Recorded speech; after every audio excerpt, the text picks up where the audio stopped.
मैंने कुछ दिन पहले कहा था इसे एक सब्जेक्ट आज हम सीखने वाला है. ഞാൻ ചില ദിവസം മുന്നേ പറഞ്ഞായിരുന്നു ഒരു സബ്ജക്റ്റ് നമ്മൾ പഠിക്കാൻ പോവുക.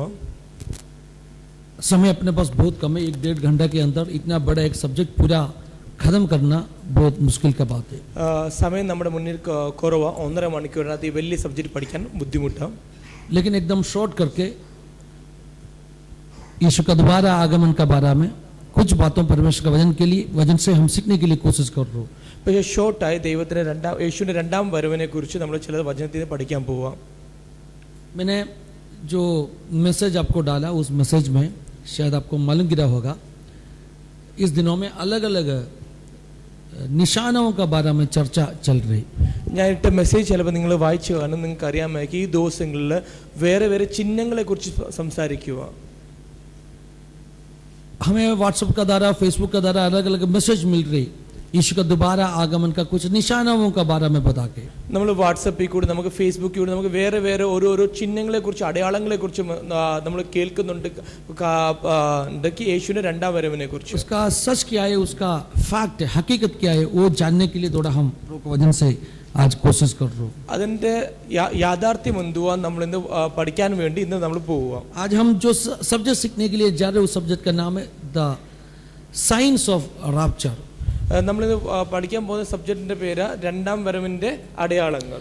रैप्चर उसका साइंस, രണ്ടാം വരവിന്റെ അടയാളങ്ങൾ. काफी जो शब्दों अंग्रेजी में भी हम इस्तेमाल करना पड़ेगा क्योंकि डायरेक्ट मलयालम में हिंदी में उस शब्दों ट्रांसलेट करना मुश्किल होते हैं. ചില വാക്കുകൾ നമ്മൾ ഇംഗ്ലീഷിൽ തന്നെ കേൾക്കുന്ന അതിന്റെ ഹിന്ദിയിലും മലയാളത്തിലും ട്രാൻസ്ലേറ്റ് ചെയ്യാൻ എനിക്ക് ബുദ്ധിമുട്ടാണ്. रैप्चर करके शब्द का मलयालम रहस्य वरव എന്നാണ്.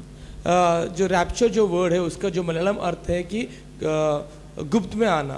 റാപ്ചർ എന്ന വാക്കിന്റെ മറ്റൊരു പദം യേശുവിന്റെ മധ്യാകാശ വരവ് എന്നാണ്.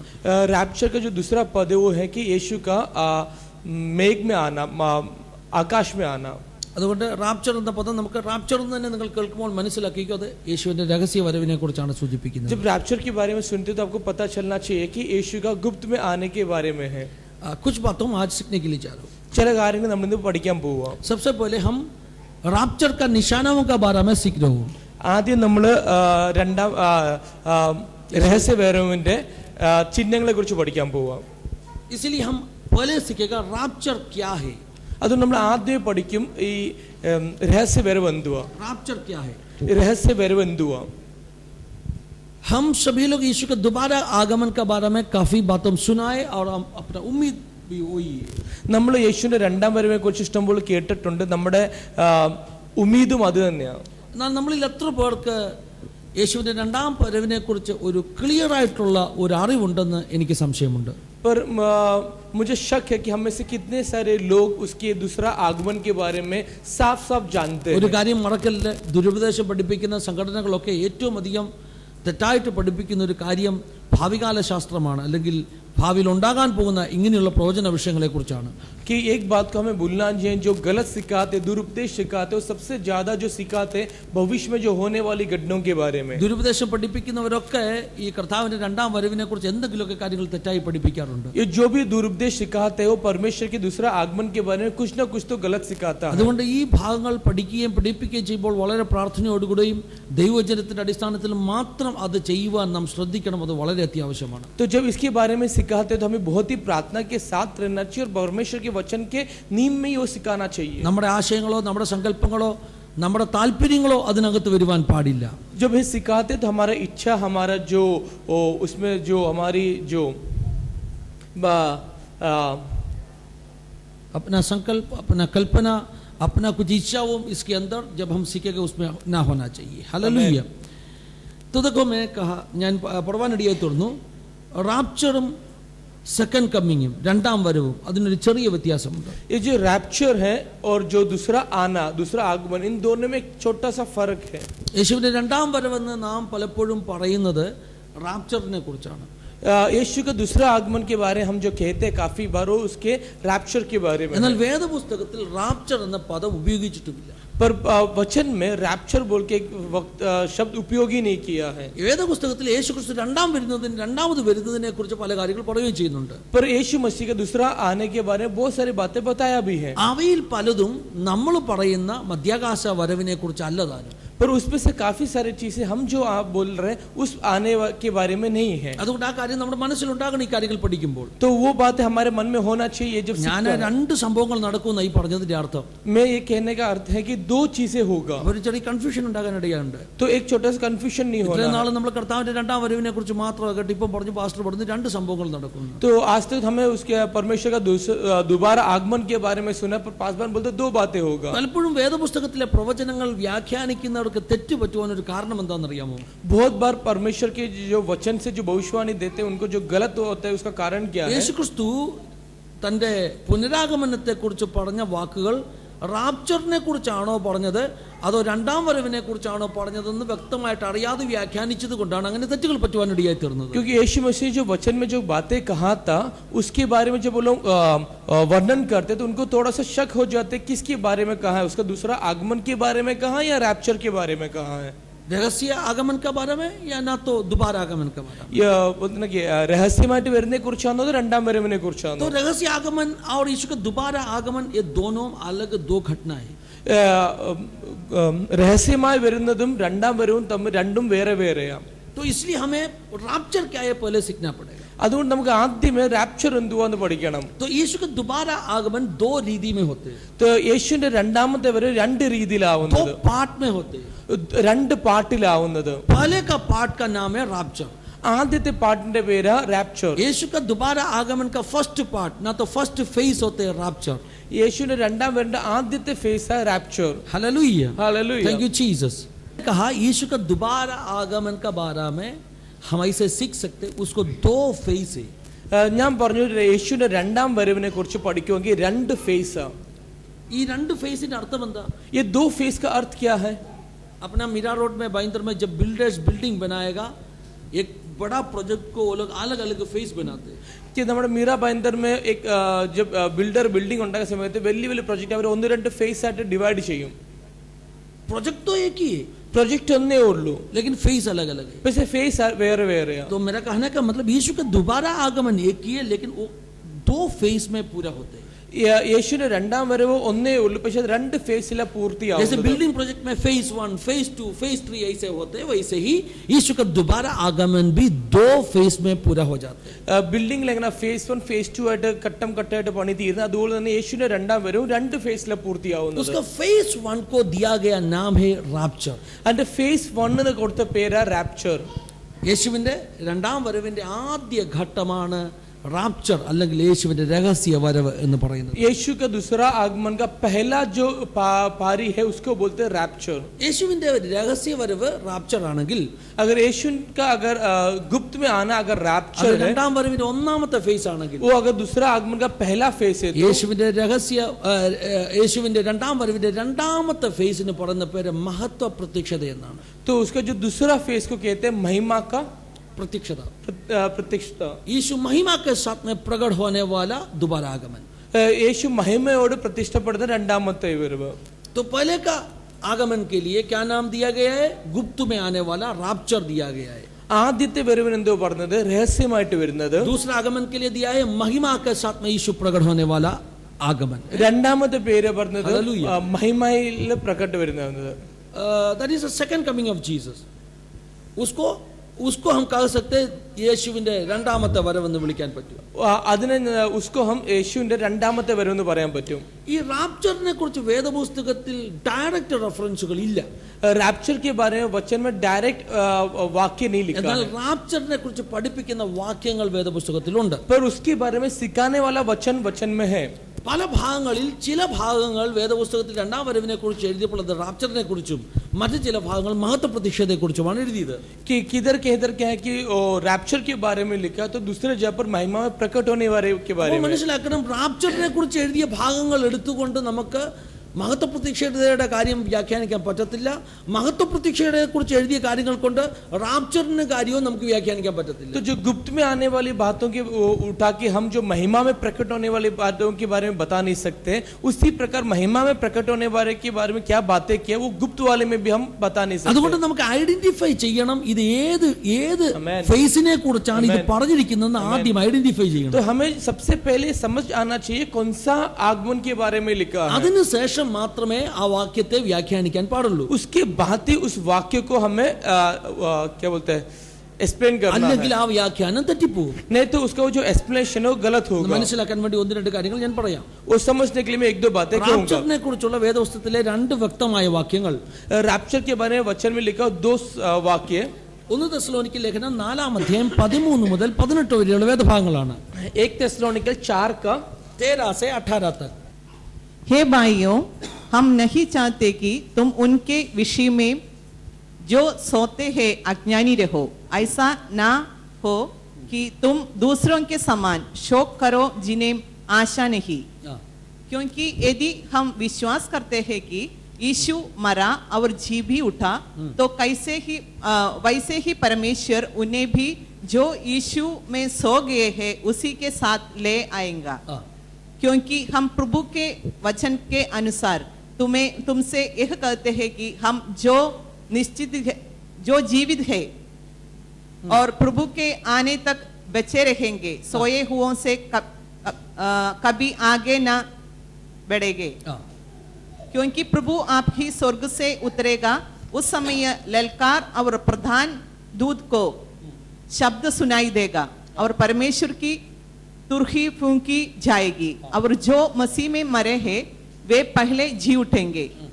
तब हम जो जीवित और बचे रहेंगे उनके साथ बादलों पर उठा लिए जाएगा कि हवा में प्रभु से मिले और इस रीति से हम सदा प्रभु के साथ रहेंगे.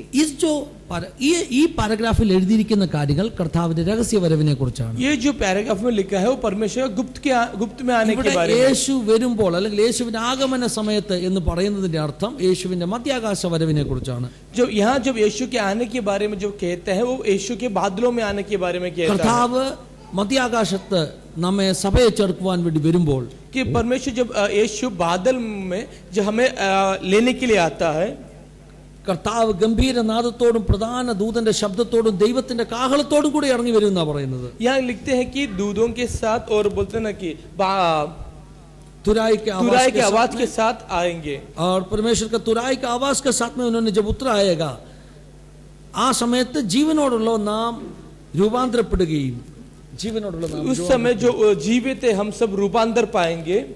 അതുപോലെ തന്നെ മരിച്ചവർ ഉയർക്കുകയും ചെയ്യും. उसी प्रकार जो मरे हुए जी उठेंगे. മരിച്ച എല്ലാവരുമല്ല ഉയർക്കുന്നത്, मरे हुए हर एक जी उठेंगे. വിശുദ്ധന്മാരാണ്, ദൈവമക്കളാണ് അവിടെ ഉയർക്കുന്നത്. जो पवित्र लोग, जो परमेश्वर के बच्चे जो मर गए वो जी उठेंगे. അടുത്ത വാക്യങ്ങൾ പറയുന്നു ആകാശത്തിൽ ദൈവത്തെ എതിരേൽപ്പാൻ വേണ്ടി എടുക്കപ്പെടും. और कहते हैं कि आकाश में परमेश्वर के साथ होने के लिए उठाया जाएंगे. എന്നിട്ട് പറയുന്നു, ഹിന്ദിയിൽ പറയുന്നു ഹവാ മേ ഉൻകോ ഹം മിലൂംഗ എന്നാ പറയുന്നത്. और हिंदी പറഞ്ഞു കാറ്റത്തിൽ നമ്മൾ ആകാശത്തിൽ മേഘങ്ങളിൽ നമ്മൾ അവനെ കാണുന്ന പറയുന്നത്. അപ്പൊ അതിന്റെ അർത്ഥം എന്താണ്? तो उसका अर्थ क्या है? ഈ വരവിൽ യേശു ഭൂമിയിൽ വന്ന് കാല് വെക്കുന്നില്ല. ये जो आने में यीशु पृथ्वी में अपने पैर नहीं रखता. യേശു മധ്യാകാശം വരെ വരുന്നുള്ളൂ. यीशु बादलों तक ही आता है. മേഘങ്ങളിൽ വന്നിട്ട് ഇവിടെ കയറി വരുവീൻ എന്ന് പറഞ്ഞ് നമ്മളെ മുകളിലേക്ക് വിളിക്കുക ചെയ്യുന്നത്. बादलों में आके इधर आ जाओ बोल के हमें ऊपर की ओर बुलाते हैं. അതിന് പഴയ നിയമത്തിൽ ഒരു ഉദാഹരണമുണ്ട്. इसलिए पुराना नियम एक उदाहरण है. എലിയാസർ പോയി ഇസ്ഹാക്കിന് വേണ്ടി മണവാട്ടിയെ കണ്ടെത്തി മടങ്ങി വരുമ്പോൾ कि एलियासर जाके इसहाक के लिए दुल्हन को धून के वापस जब आता है, ഇസ്ഹാക്ക് വെളിം പ്രദേശത്ത് വന്ന് ഈ മണവാട്ടിയെ സ്വീകരിച്ച് തന്റെ മാതാവിന്റെ കൂടാരത്തിലേക്ക് കൊണ്ടുപോയി എന്നാ പറയുന്നത്. कि वो इसहाक क्या करते, रेगिस्तान में बीच में जाके उसके अपने बहू को ले उसकी पत्नी को लेके आके माँ के पास लेके जाता है. അത് യേശുവിന്റെ രഹസ്യ വഴിവിന് നിഴലായിട്ട് സംഭവിച്ച ഒരു സംഭവമാണ്. वो यीशु के जो गुप्त आने के बारे में परछाई दिखाता है. എലിയാസർ പരിശുദ്ധാത്മാവിനെ കാണിക്കുന്നതാണ്. एलियासर जो है पवित्र आत्मा को दिखाता है. പരിശുദ്ധാത്മാവ് താൻ ഒരുക്കിയ സഭയെ, पवित्र आत्मा जो तैयार किया कलीसिया को, യേശുവിന്റെ രണ്ടാമത്തെ വരവിൽ അല്ലെങ്കിൽ യേശുവിന്റെ രഹസ്യ വരവിൽ മധ്യാകാശ വരവിൽ यीशु का जो गुप्त आना जो है मेघों में जब ഇവിടെ बादलों में जब കയറി आता है, വരുവീൻ എന്ന് വിളിക്കുമ്പോൾ जब इधर आ जाओ बोल के बुलाता ഇവിടെ है, കയറി വരുവീൻ എന്ന ശബ്ദം കേൾക്കുമ്പോൾ इधर आ जाओ बोल के जो आवाज सुनता है, മരിച്ചവർ ഉയർക്കുന്നു, मरे हुए जी उठते हैं, ജീവനോടുള്ളവർ നാം രൂപാന്തരപ്പെടുന്നു, जो जीवित है हम वो जो रूपांतर पाते നാം हैं, ഒന്നിച്ച് മധ്യാകാശത്തിൽ യേശുവിന്റെ അടുക്കലേക്ക് എടുക്കപ്പെടുന്നു. हम एक साथ में बोलते ना बादलों में परमेश्वर यीशु के साथ ആ उठाया जाता സമയത്ത് है। യേശു ഭൂമിയിലേക്ക് ഇറങ്ങി വരുന്നില്ല, उस समय यीशु पृथ्वी में उतर नहीं आता, മധ്യാകാശത്തിൽ ഒന്നിച്ച് കൂട്ടിമുട്ടുകയാണ്. वो बादलों में एक साथ मिलते हैं। ദൈവമക്കളെ, ഈ എടുക്കപ്പെടലിനെയാണ് റാപ്ചർ എന്ന് പറയുന്നത്. ये जो उठाया जाता है इसको बोलते हैं रैप्चर। അത് യേശുവിന്റെ രണ്ടാം വരവിന്റെ ഒന്നാമത്തെ ഘട്ടമാണ്, वो ഒന്നാമത്തെ जो phase ആണ്. यीशु का दोबारा आगमन का पहला फेज ഇനി है। അത്യാവശ്യമായിട്ട് മറ്റൊരു കാര്യം നാം മനസ്സിലാക്കണം. अभी खास तौर पे दूसरा एक बात हमें सीखना है, ഈ വേദപുസ്തകത്തിലെ പ്രവചനങ്ങൾ, ये जो वचन में जो लिखा हुआ भविष्यवाणियां, പ്രത്യേകിച്ച് ഭാവി കാലത്തെ കുറിച്ചുള്ള പ്രവചനങ്ങൾ, भविष्य के बारे में जो लिखा हुआ बातें, അത് സംഭവിക്കാൻ പോകുന്ന ഒരു ഓർഡറിലല്ല പ്രവാചകന്മാർ പ്രവചിച്ചിട്ടുള്ളത്. वो होने वाला एक ऑर्डर में नहीं कि नबियों ने जो भविष्यवाणी दिया है। ദാനിയേൽ പ്രവചനം, സക്രിയാവിന്റെ പ്രവചനം, ഇങ്ങനെയുള്ള പ്രവചനങ്ങൾ, പല പ്രവചനങ്ങൾ, പുതിയ നിയമത്തിൽ വെളിപ്പാട് പുസ്തകം, അതുപോലെ തന്നെ യേശു കർത്താവ് ചെയ്ത പ്രവചനങ്ങൾ, ഇതെല്ലാം വിവിധ ഓർഡറിലാണ് കിടക്കുന്നത്. दानियल ने जो कहा हुआ भविष्यवाणी है, जो यीशु मसीह ने कहा हुआ है, रेवलेशन में जो दिया है, हर एक जो है अलग अलग ऑर्डर में है। ഓർഡറിലല്ല കിടക്കുന്നത് കൊണ്ട് ഒരു പ്രശ്നമുണ്ട്. ऑर्डर में नहीं है बोल के एक समस्या है।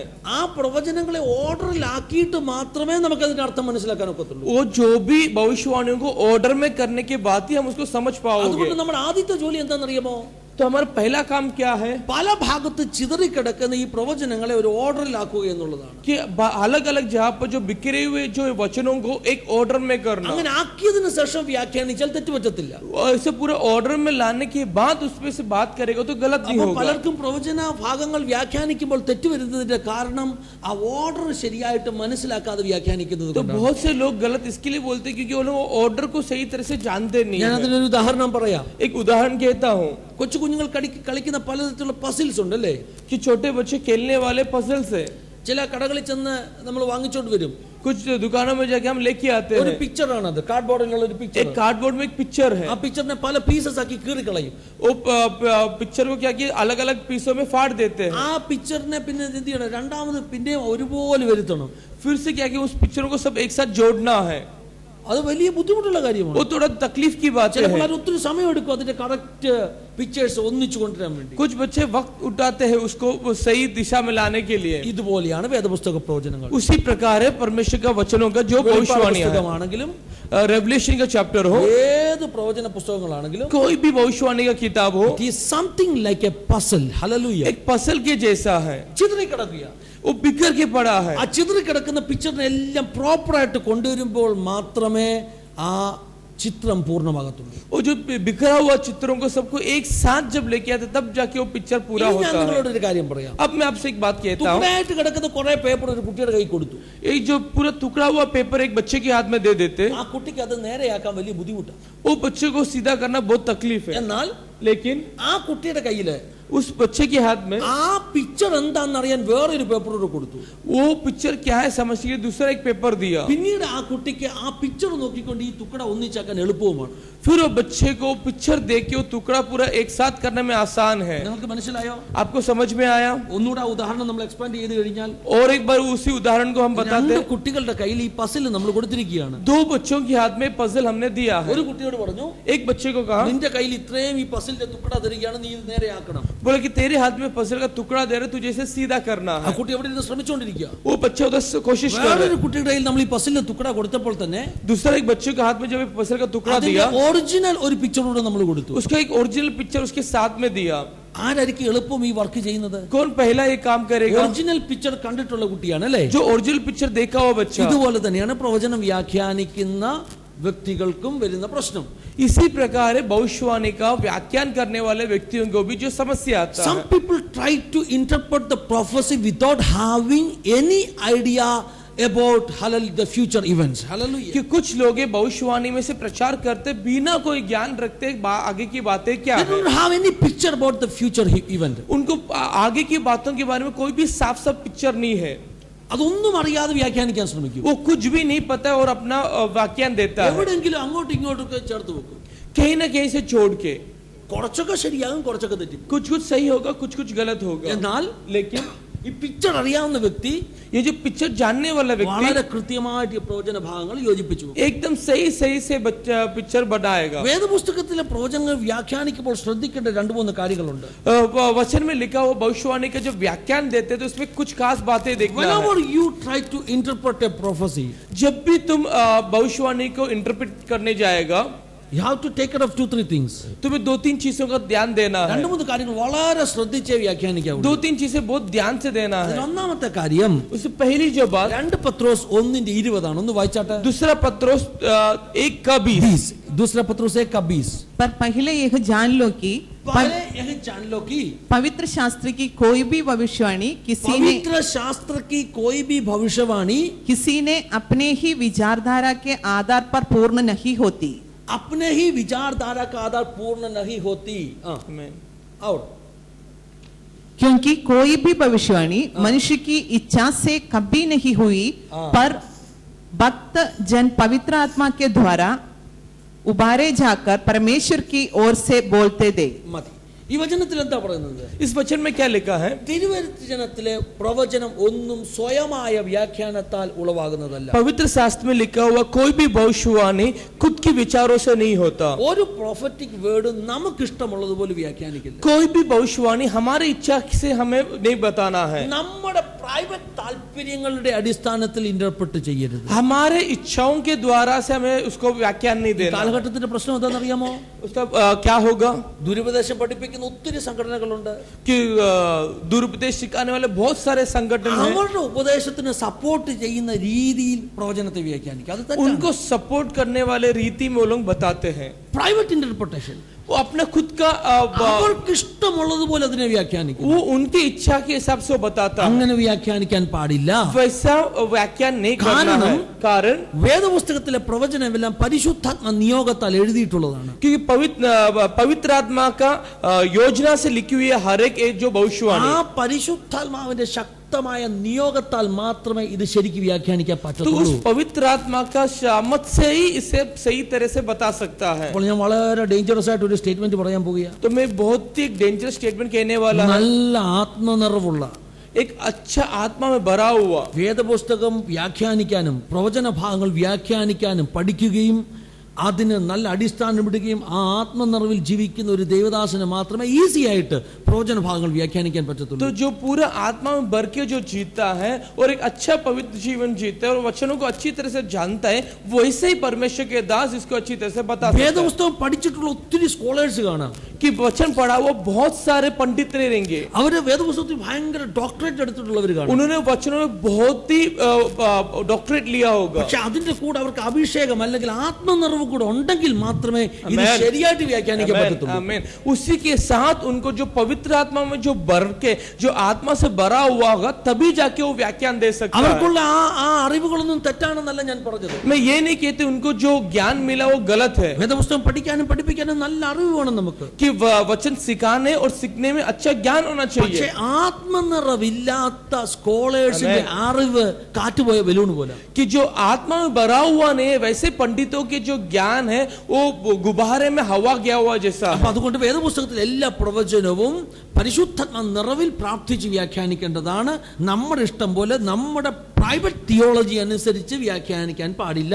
तो जो भी भविष्यवाणी है वो आत्मा में भर के आत्मा के द्वारा बताना है, हमारा इच्छा के द्वारा नहीं बताना है. ഇതുപോലെ തന്നെ വേദപുസ്തകത്തിൽ ഒരു പ്രവചനം വ്യാഖ്യാനിക്കുമ്പോൾ इसी प्रकार जब वचन की कोई भी भविष्यवाणी को जब बताते हैं, അതിന്റെ പശ്ചാത്തലം മനസ്സിലാക്കി उसकी जो इतिहास को समझते हुए ആര് ആരോട് ഏത് പശ്ചാത്തലത്തിൽ പറഞ്ഞു എന്ന് മനസ്സിലാക്കി മാത്രമേ വ്യാഖ്യാനിക്കാവൂ. आमीन. उसी प्रकार जब भविष्यवाणी को बताते हैं, कौन कहा, किससे कहा, किस बैकग्राउंड में कहा, वो हमें समझ के इसको बताना है. സന്ദർഭത്തിൽ നിന്ന് അടർത്തിയെടുത്ത് ഒരു വേദപുസ്തക ഭാഗവും വ്യാഖ്യാനിക്കരുത്. അത് തെറ്റായി തീരും. कि वो जो उसके जो बैकग्राउंड से तोड़ के हमें कोई भी वचन बताना नहीं है, गलत होगा. അതുകൊണ്ട് സന്ദർഭം നന്നായിട്ട് പഠിക്കണം. तो इसके लिए जो उसका जो बैकग्राउंड अच्छी तरह से पढ़ना है, ചോദ്യം എന്താണെന്ന് പഠിക്കണം.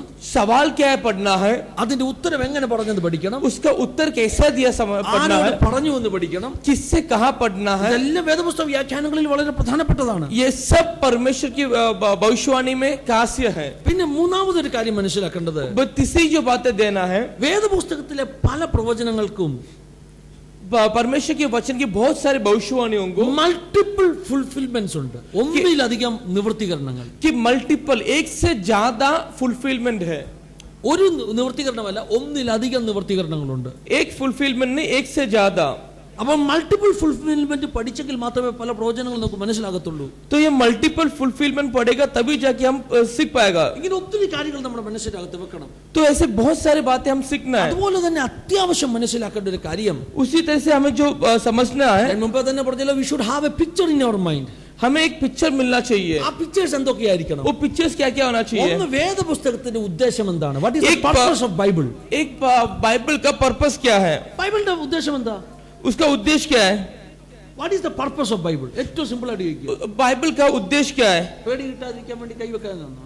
क्या डर नहीं लगना बोल के हाथ रखना है, രാത്രി തലവണക്കടി വെച്ച് കിടന്ന് ഉറങ്ങാനാണോ? कि रात को तकिया के नीचे रख के सोना അതാണ് है. ബൈബിളിന്റെ പർപ്പസ്. क्या वो है बाइबल का उद्देश्य. ഇന്നലെ ഡാനി മൊബൈലിൽ വൈകിട്ട് ബൈബിൾ വായിക്കുകയായിരുന്നു. कि कल डैनी मोबाइल में बाइबल पढ़ रहा था शाम को. അപ്പൊ ഞാൻ ഡാനിയോട് പറഞ്ഞു, മൊബൈലിൽ ബൈബിൾ വൈകിട്ട് വീട്ടിൽ. ഇപ്പൊ ആരുടെയെങ്കിലും മറ്റേതെങ്കിലും ട്രാൻസ്ലേഷൻ നോക്കുന്നെങ്കിൽ അതിനെ കുറിച്ചല്ല ഞാൻ പറയുന്നത്. ഹല്ലേലൂയ. अगर कोई अभी ट्रांसलेशन में कोई मोबाइल देख रहा है उसके बारे में नहीं बोल रहा है. നീ വീട്ടിലിരുന്ന് വൈകിട്ട് ബൈബിൾ വായിക്കുമ്പോൾ മൊബൈൽ എടുക്കല്ല, നീ നിന്റെ ബൈബിൾ എടുത്ത് വായിക്കണം.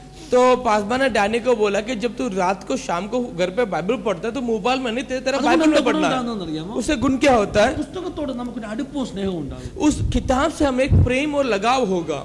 ഞാൻ ഇത് ആത്മീയ വിഷയത്തിൽ മാത്രം പറഞ്ഞൊരു കാര്യമല്ല. मैं एक आत्मिक विषय में ही नहीं बता रहा हूँ. കുറെ നാളുകൾക്ക് മുമ്പ് സെക്കുലർ ഫീൽഡിൽ ഇങ്ങനെ ഒരു ചർച്ച ഉണ്ടായി. कि कुछ साल पहले सेक्युलर फील्ड में ऐसे एक चर्चा हुआ ഏതൊരു ടി വി ചാനൽ ഈ ബുക്സിനെ കുറിച്ച് ഒരു कि ചർച്ച ഉണ്ടായി. कोई टीवी चैनल में ई किताब ई बुक्स के बारे में कुछ बातें हो ആളുകൾ रही थी വന്നിട്ട് വലിയ സാംസ്കാരിക നായകന്മാർ വന്നിട്ട് ചർച്ച ചെയ്തു. कि बड़े बड़े लोग आके चर्चा करने लगे. അവർ പറഞ്ഞു വായന വർദ്ധിച്ചിരിക്കുകയാണ്. कि बोला कि आज के बहुत सारे लोग पढ़ते हैं കാരണം ഈ ബുക്ക് അവൈലബിൾ ആണ്, ആളുകൾ ഈ ബുക്ക് ഒത്തിരി വായിക്കുന്നുണ്ട്. क्योंकि जो ई बुक बहुत ही अवेलेबल है तो लोग वो पढ़ते हैं. പക്ഷെ ഒരാൾ പറഞ്ഞ ആശയം എനിക്ക് വളരെ ഇഷ്ടപ്പെട്ടു. तो उसमें से एक व्यक्ति ने बोला वो विचार मुझे बहुत अच्छा लगा. അദ്ദേഹം പറഞ്ഞത് ഈ ബുക്ക് വായിക്കുന്നതിലും ഹൃദ്യമായ ഒരു അനുഭവമാണ് പുസ്തകം കയ്യിലെടുത്ത് വായിക്കുന്നത്. तो बोले ई बुक पढ़ने से भी ज्यादा अच्छा लगता है किताब हाथ में लेके കാരണം ഈ पढ़ना. ബുക്ക് വായിക്കുന്നത് നിങ്ങളുടെ മൊബൈലിലായിരിക്കാം, तो हो सकता है आप ई बुक अपने मोबाइल में पढ़े, ഐപാഡിലായിരിക്കാം, हो सकता है आईपैड में पढ़े, നിങ്ങൾ അതിനകത്ത് ഗെയിം കളിക്കും, तुम उसमें गेम पढ़ते खेलते हैं, വീഡിയോ കളിക്കും, उसमें वीडियो देखते हैं, അതിനകത്ത് പാട്ട് കേൾക്കും, उसमें गाने सुनते हैं, അതിനകത്ത് ഒത്തിരി കാര്യങ്ങളുണ്ട്. उसमें बहुत सारी बातें, അതിനാണ് ഈ പുസ്തകം വായിക്കുന്നത്. उसके बीच में किताब भी पढ़ते हैं. ഫീൽ എപ്പോഴും ഒന്നാണ്, ഒരേ ഫീലാ ഉള്ളത്. तो तुमको क्या एक ही फील होता है. പക്ഷേ लेकिन പുസ്തകം കയ്യിലെടുക്കുമ്പോൾ जब तुम्हें किताब हाथ में लेते हैं പുസ്തകത്തെ നിങ്ങൾ തൊട്ടറിയുക, സ്പർശനം അല്ലേ, അതൊരു ഭയങ്കര അനുഭവമാണ്. वो किताब को स्पर्शन कर सकते हैं. ആ പുസ്തകം തുറക്കുമ്പോൾ वो जब किताब खोलता है, നമ്മൾ പുതിയ പുസ്തകമൊക്കെ വാങ്ങിക്കുമ്പോൾ അതിനൊരു പ്രത്യേക സ്മെല്ലൊക്കെ ഇല്ലേ? जब हम नया किताब लेते हैं तो इसका एक खास स्मेल है. ഞങ്ങള് സ്കൂളിൽ പഠിക്കുന്ന സമയത്ത് ആദ്യം സ്കൂൾ ഓപ്പണിംഗ് സമയത്ത് പുതിയ പുസ്തകം എടുത്തിങ്ങനെ മണപ്പിക്കുന്ന വലിയ ഇഷ്ടമായിരുന്നു. ഒരു പ്രത്യേക സ്മെല്ലാ പുസ്തകത്തിന്. जब स्कूल खुलते थे तो हम सब क्या करते थे, किताब का जो स्मेल है सूंघते के ആ लेते थे. അനുഭവങ്ങളൊന്നും മൊബൈലിൽ വായിച്ചാൽ കിട്ടത്തില്ല. वो अनुभव मोबाइल में नहीं मिलेगा. വേദപുസ്തകത്തോടൊരു സ്നേഹമൊക്കെ ഉണ്ടാകണമെങ്കിൽ നമ്മൾ വേദപുസ്തകം എടുത്ത് വായിക്കണം, പഠിക്കണം. अगर वचन से हमें एक प्रेम होना है तो वचन उठा के पढ़ना ഞാൻ है. ചോദിച്ചു വരുന്നത് വേദപുസ്തകത്തിന്റെ പർപ്പസ് എന്താണെന്ന്. What is हमें the ये purpose सवाल of पूछ Bible? रहे हैं कि ये बाइबल का उद्देश्य या അത് पर्पस ആദ്യം क्या നമ്മൾ है. മനസ്സിലാക്കുക. എന്താ വേദപുസ്തകത്തിന്റെ പർപ്പസ്? ये हमें सबसे पहले जानना है. വേദപുസ്തകത്തിന്റെ പർപ്പസ് യേശു ക്രിസ്തുവാണ്. ഹല്ലേലൂയ. आमेन आमेन. ये जो वचन का जो उद्देश्य है वो यीशु मसीह है. മനുഷ്യവർഗം നഷ്ടപ്പെട്ടു പോയി. जब इंसान लोग नष्ट हो गया, ഈ നഷ്ടപ്പെട്ട മനുഷ്യനെ ഉദ്ധരിക്കാനുള്ള ദൈവത്തിന്റെ പദ്ധതിയാണ് വേദപുസ്തകം. आमेन. ये जो घूम गए जो नष्ट हुआ इंसानों को फिर से पाने का जो അതുകൊണ്ട് पद्धति था ഉൽപ്പത്തി वचन. പുസ്തകത്തിൽ മനുഷ്യന്റെ നഷ്ടത്തെ കുറിച്ച് പറഞ്ഞു. इसके उत्पत्ति में इंसान का नष्ट के बारे में कहा. വെളിപ്പാട് പുസ്തകത്തിൽ മനുഷ്യന്റെ പുനഃസ്ഥാപനത്തെ കുറിച്ച് आमेन. പറഞ്ഞു. और प्रकाशित वाक्य में उसका फिर से बोलते कि लेने के बारे में बताया. ആ രക്ഷയുടെ പദ്ധതിയാണ് വേദപുസ്തകം. वो रक्षा का जो पद्धति है परमेश्वर का वचन. आमेन आमेन हालेलुया. ആ ഉദ്ദേശത്തോടെ എഴുതിയിട്ടുള്ളത് കൊണ്ട് तो उस उद्देश्य वचन लिखा है बोल के ഇതിനകത്തെ പർപ്പസും അതാണ്, രക്ഷാകരമാകുന്ന ദൈവത്തിന്റെ പദ്ധതി വെളിപ്പെടുത്തുക എന്നുള്ളത്. आमेन. इसका उद्देश्य भी वो है रक्षा की बातों को प्रकट करना. ഇത് ലോക ചരിത്രത്തെ വെളിപ്പെടുത്താൻ വേണ്ടിയല്ല ഈ പുസ്തകം എഴുതിയത്. ये दुनिया का इतिहास को प्रकट करने के लिए नहीं നാളെ അമേരിക്കയ്ക്ക് എന്ത് സംഭവിക്കും എന്നുള്ളത് വേദോസത്തെ സംബന്ധിച്ച് വലിയ കാര്യമല്ല. कि कल अमेरिका में क्या होगा ये वचन के लिए कोई बड़ी बात नहीं है. നാളെ ചൈനയാണോ ഇന്ത്യയാണോ ലോകത്തിലെ വൻ ശക്തി എന്നുള്ളത് വേദോസത്തെ കുറിച്ച് വലിയ കാര്യമല്ല. कल चाइना है या इंडिया है, कौन है वो बड़ा ताकत बनेगा, वो वचन के लिए कोई അത് बड़ी बात नहीं है. വേദപുസ്തകത്തിന് ഇമ്പോർട്ടന്റ് അല്ല. वो वचन में इम्पोर्टेंट नहीं है. Bible is having only one purpose, that is to reveal Jesus Christ. Hallelujah. हमें बाइबल का एक ही उद्देश्य वो है यीशु मसीह को प्रकट करके देना. സാൽവേഷന്റെ വഴി വെളിപ്പെടുത്തുക എന്നുള്ളതാണ് വേദപുസ്തകത്തിന്റെ ഉദ്ദേശം. उद्धार का मार्ग प्रकट करना वो है वचन का काम. അപ്പൊ പർപ്പസ് വിട്ടൊരിക്കലും വേദപുസ്തകം വ്യാഖ്യാനിക്കില്ല. तो पर्पस छोड़ के कभी भी इसको व्याख्यान नहीं देना. Hallelujah. आमेन, हालेलुया. അപ്പൊ ആ പിക്ചർ മനസ്സിലുണ്ടാകണം. तो वो पिक्चर क्या मन में होना है. വേദപുസ്തകം വ്യാഖ്യാനിക്കുമ്പോൾ യേശു ക്രിസ്തുവിനെ കുറിച്ച് ഒരു അറിവുണ്ടാകണം. हमें जो वचन बताते यीशु मसीह के बारे में ज्ञान जानकारी होना चाहिए. ഹാലീസ് ബൈബിൾ ഹാൻഡ് ബുക്ക് എന്ന് പറഞ്ഞ ഒരു പുസ്തകമുണ്ട്. Halley's Bible handbook. Halley's Bible handbook बोल के एक किताब है. ഈ പുസ്തകത്തിന്റെ ഒരു ഒരു ഒരു ആമുഖം, അതിന്റെ പ്രീഫേസിൽ ഇങ്ങനെയാണ് എഴുതിയിരിക്കുന്നത്. उसके ऊपर इस प्रकार लिखा है, വേദപുസ്തകത്തിന്റെ वचन के പഴയ നിയമം पुराना नियम ഒരു ദേശത്തിന്റെ കഥയാണ്. एक देश का कहानी है. ശരിയല്ലേ? आमेन. പഴയ നിയമം ഒരു ദേശത്തിന്റെ കഥയാണ്. पुराना नियम एक देश की कहानी പുതിയ है. നിയമം नया नियम ഒരു മനുഷ്യന്റെ കഥയാണ്. एक इंसान की कहानी सो है. What is the connection? तो दोनों में कनेक्शन क्या है? जुना नियम एक देश का कहानी है, परे नियम और देश नया नियम एक इंसान का कहानी है. പുതിയ നിയമം ഒരു മനുഷ്യന്റെ കഥയാണ്. അപ്പൊ ഇതിന്റെ റിലേഷൻ എന്താ? तो इसका रिलेशन क्या है? रिलेशन ഈ മനുഷ്യനെ ഭൂമി കൊണ്ടുവരുവാൻ വേണ്ടി ദൈവം ഉണ്ടാക്കിയ ദേശമാണ് ആ ദേശം. ഹല്ലേലൂയ. इस ये इंसान को पृथ्वी में ले आने के लिए परमेश्वर ने उस देश को बनाया. आमेन. യേശുവിനെ ഭൂമിയിലേക്ക് കൊണ്ടുവരാൻ വേണ്ടിയാണ് യഹൂദൻ എന്ന ദേശത്തെ ദൈവം ആ ആമേൻ. രീതിയിൽ ഉണ്ടാക്കിയത്, ആ കഥ എഴുതിയത്. आमेन, आमेन. यीशु को पृथ्वी में लाने के लिए परमेश्वर ने यहूदी बोल के एक देश को बनाया. അപ്പൊ അതുകൊണ്ട് വേദപുസ്തക പ്രവചനങ്ങൾ വ്യാഖ്യാനിക്കുമ്പോൾ इसके लिए जो भविष्यवाणी के बारे में जो बताते യഹൂദ സഭയെ കുറിച്ച് നാം മനസ്സിലാക്കണം. यहूदी कलीसिया के बारे में हमें समझना. ദൈവത്തിന്റെ യഹൂദനോടുള്ള ഇടപെടലിനെ കുറിച്ച് നാം മനസ്സിലാക്കണം. परमेश्वर का यहूदियों के साथ जो लेन देन है उसके बारे में हमें അത് पढ़ना है. മനസ്സിലാക്കാതെ പഠിപ്പിക്കാൻ പോയാൽ പിന്നെയും തെറ്റുപറ്റും. उसको ना जानते हुए अगर सिखाने जाएगा तो फिर से गलत होगा. ഇനി കുറെ അത്യാവശ്യ കാര്യങ്ങൾ ഞാൻ വേഗത്തിൽ പറഞ്ഞുതരാൻ പോകും. अब कुछ जरूरत की बातें जल्द जल्द में बताऊंगा. യഹൂദനോടുള്ള ദൈവത്തിന്റെ ഇന്നത്തെ ഇടപെടൽ എന്താണ്? यहूदियों के साथ परमेश्वर का आज का लेन देन क्या है? വേദപുസ്തകം ചോദിക്കുന്ന, പുതിയ നിയമം ചോദിക്കുന്ന ഒരു ചോദ്യമുണ്ട്. कि नया नियम पूछने वाला एक सवाल भी है. പൗലോസ് ചോദിച്ച ചോദ്യമാണ്, पौलुस ने पूछा എന്താ യഹൂദൻ എന്തെങ്കിലും വിശേഷതയുണ്ടോ? कि मेरे यहूदियों को कुछ खास है ഉണ്ടോ क्या? മക്കളെ? ഇന്നത്തെ കാലത്ത് ഒരു പ്രസക്തിയുമില്ല. आज के दिन में कोई भी खासियत नहीं है. അത് പറയുമ്പോൾ നമുക്ക് ബുദ്ധിമുട്ട് തോന്നുന്നു. वो बोलते हमें दुख लगता പക്ഷേ है. അത് സത്യമാണ്. वो हकीकत है ന്യായപ്രമാണം അവർ നിമിത്തമാണ് വന്നത്. कि न्याय उनके द्वारा आया, വ്യവസ്ഥ ഉൻക ദ്വാരാ ആയ, व्यवस्था उनके द्वारा आया. പൂർവ്വകോം भी उनका ही था. പിതാക്കന്മാർ അവരുടേതായിരുന്നു. आमीन. अब्राहम इसहाक याकूब है ना, पूर्वगोम भी उनका था. यीशु मसीह भी उनका दर आया. लेकिन ഇന്ന് യഹൂദനോ യവനനോ ഒന്നും ഒരു പ്രാധാന്യമില്ല. ഇന്ന് പ്രാധാന്യമുള്ളത് ദൈവസഭയ്ക്ക് മാത്രമാണ്. आमीन. आज ना यहूदी को कोई खास है ना जाति को. अगर कुछ खास है वो है परमेश्वर की कलीसिया. आमीन. രാഷ്ട്രം എന്ന നിലയിൽ एक राष्ट्र के हिसाब से ദൈവം യഹൂദനോടുള്ള തന്റെ എല്ലാ ഇടപെടലും നിർത്തിവെച്ചിരിക്കുകയാണ്. कि परमेश्वर ने यहूदियों के साथ सारे लेन देन बंद करके रखा. ആ ഇടപെടലിനെയും പുനഃസ്ഥാപിക്കണമെങ്കിൽ अगर उस लेन देन को फिर से अगर स्थापन करना है സഭ ഭൂമിയിൽ നിന്ന് മാറ്റപ്പെടണം. तो कलीसिया पृथ्वी में से हटना चाहिए. അല്ലെങ്കിൽ റാപ്ചർ സംഭവിക്കണം. नहीं तो रैप्चर होना है. റാപ്ചറിന് ശേഷം മാത്രമേ ഇനിയും സഭയും ഐ എം സോറി യഹൂദനും ദൈവവും അല്ലെങ്കിൽ ഇസ്രായേലും ദൈവവും തമ്മിലുള്ള ഇടപെടലുകൾ ഉള്ളൂ. कि एक बार कलीसिया पृथ्वी से उठने के बाद ही परमेश्वर और इस्राएल के साथ की लेन देन होगा. മനസ്സിലായി ഞാൻ പറഞ്ഞത്? समझ में आ रहा है आपको? ഇന്ന് ദൈവത്തിന് ആരോട് മാത്രമേ ഇടപെടലുള്ളൂ? आज परमेश्वर किससे ज्यादा बातें करते हैं? സഭയോടെ ഇടപെടലുള്ളൂ. कलीसिया के साथ ही लेन देन है. യഹൂദിനെ കുറിച്ചുള്ള വേദപുസ്തകത്തിന്റെ അപ്രോച്ച് എന്താണെന്ന് അറിയാമോ? यहूदियों के बारे में वचन का अप्रोच क्या है? തെസ്സലോനിക്ക ലേഖനത്തിൽ പൗലോസ് ഇങ്ങനെ എഴുതി. तेस्सलोनिकल में इस प्रकार पौलुस ने लिखा. 1 തെസ്സലോനിക്ക ലേഖനം 1 तेस्सलोनिकल 2-ാം അധ്യായം दूसरा अध्याय അതിന്റെ 15-ാം വാക്യം. उसका 15वां वाक्य. 1 തെസ്സലോനി 2:15 യഹൂദനോടുള്ള വേദപുസ്തകത്തിന്റെ ഇടപെടല. यहूदियों के बारे में वचन क्या कहता है? जिन्होंने प्रभु यीशु को और भविष्यवक्ताओं को भी मार डाला। कौन? यहूदी लोगों के बारे में कहा था जिन्होंने प्रभु यीशु मसीह को और भविष्यवक्ताओं को भी मार डाला और हमको सताया और परमेश्वर उनसे प्रसन्न नहीं और परमेश्वर उनसे प्रसन्न नहीं। देखा आपने वचन में क्या लिखा है? God is not pleasing on Jewish people right now. ദൈവത്തിന് അവരോട് ഒരു സന്തോഷവുമില്ല. आमीन। आज यहूदियों से परमेश्वर कोई प्रसन्न नहीं रखता। हालेलुया। हालेलुया। വചനം എന്താ പഠിപ്പിച്ച? റോമാലേഖനം वचन क्या सिखाते? അവരെ ഒടിച്ചു കളഞ്ഞെടുത്താണ് നമ്മെ ഒട്ടിച്ചത്. उनको जहां तोड़ा गया वहां हमें चिपकाया। അങ്ങനെയല്ലേ പഠിപ്പിച്ചത്?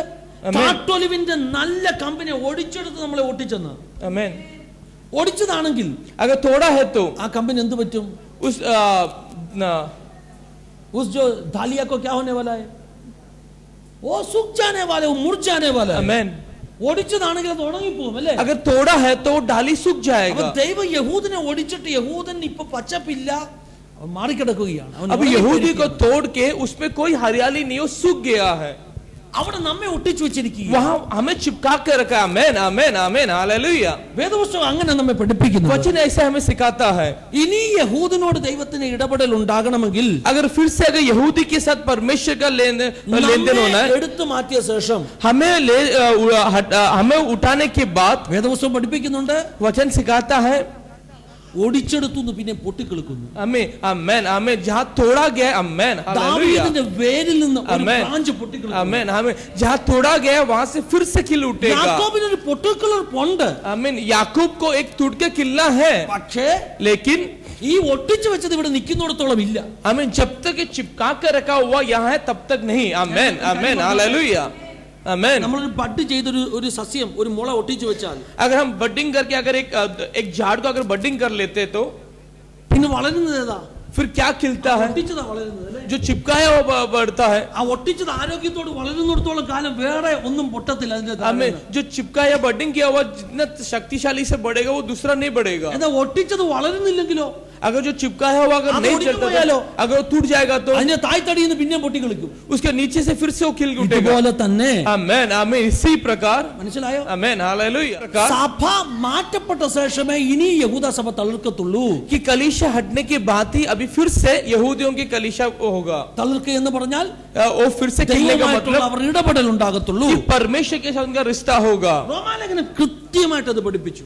रोमियो की किताब वो साफ साफ सिखाता है। 11 अध्याയം അത് പഠിപ്പിച്ചു. रोमियो 11 है वो सिखाता है। ഹല്ലേലൂയ.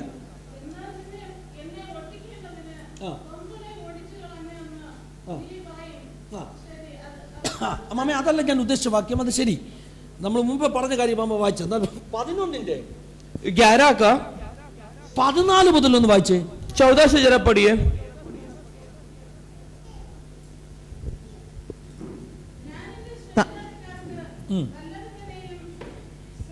സ്പ്രദ്ധ ജനിപ്പിച്ച്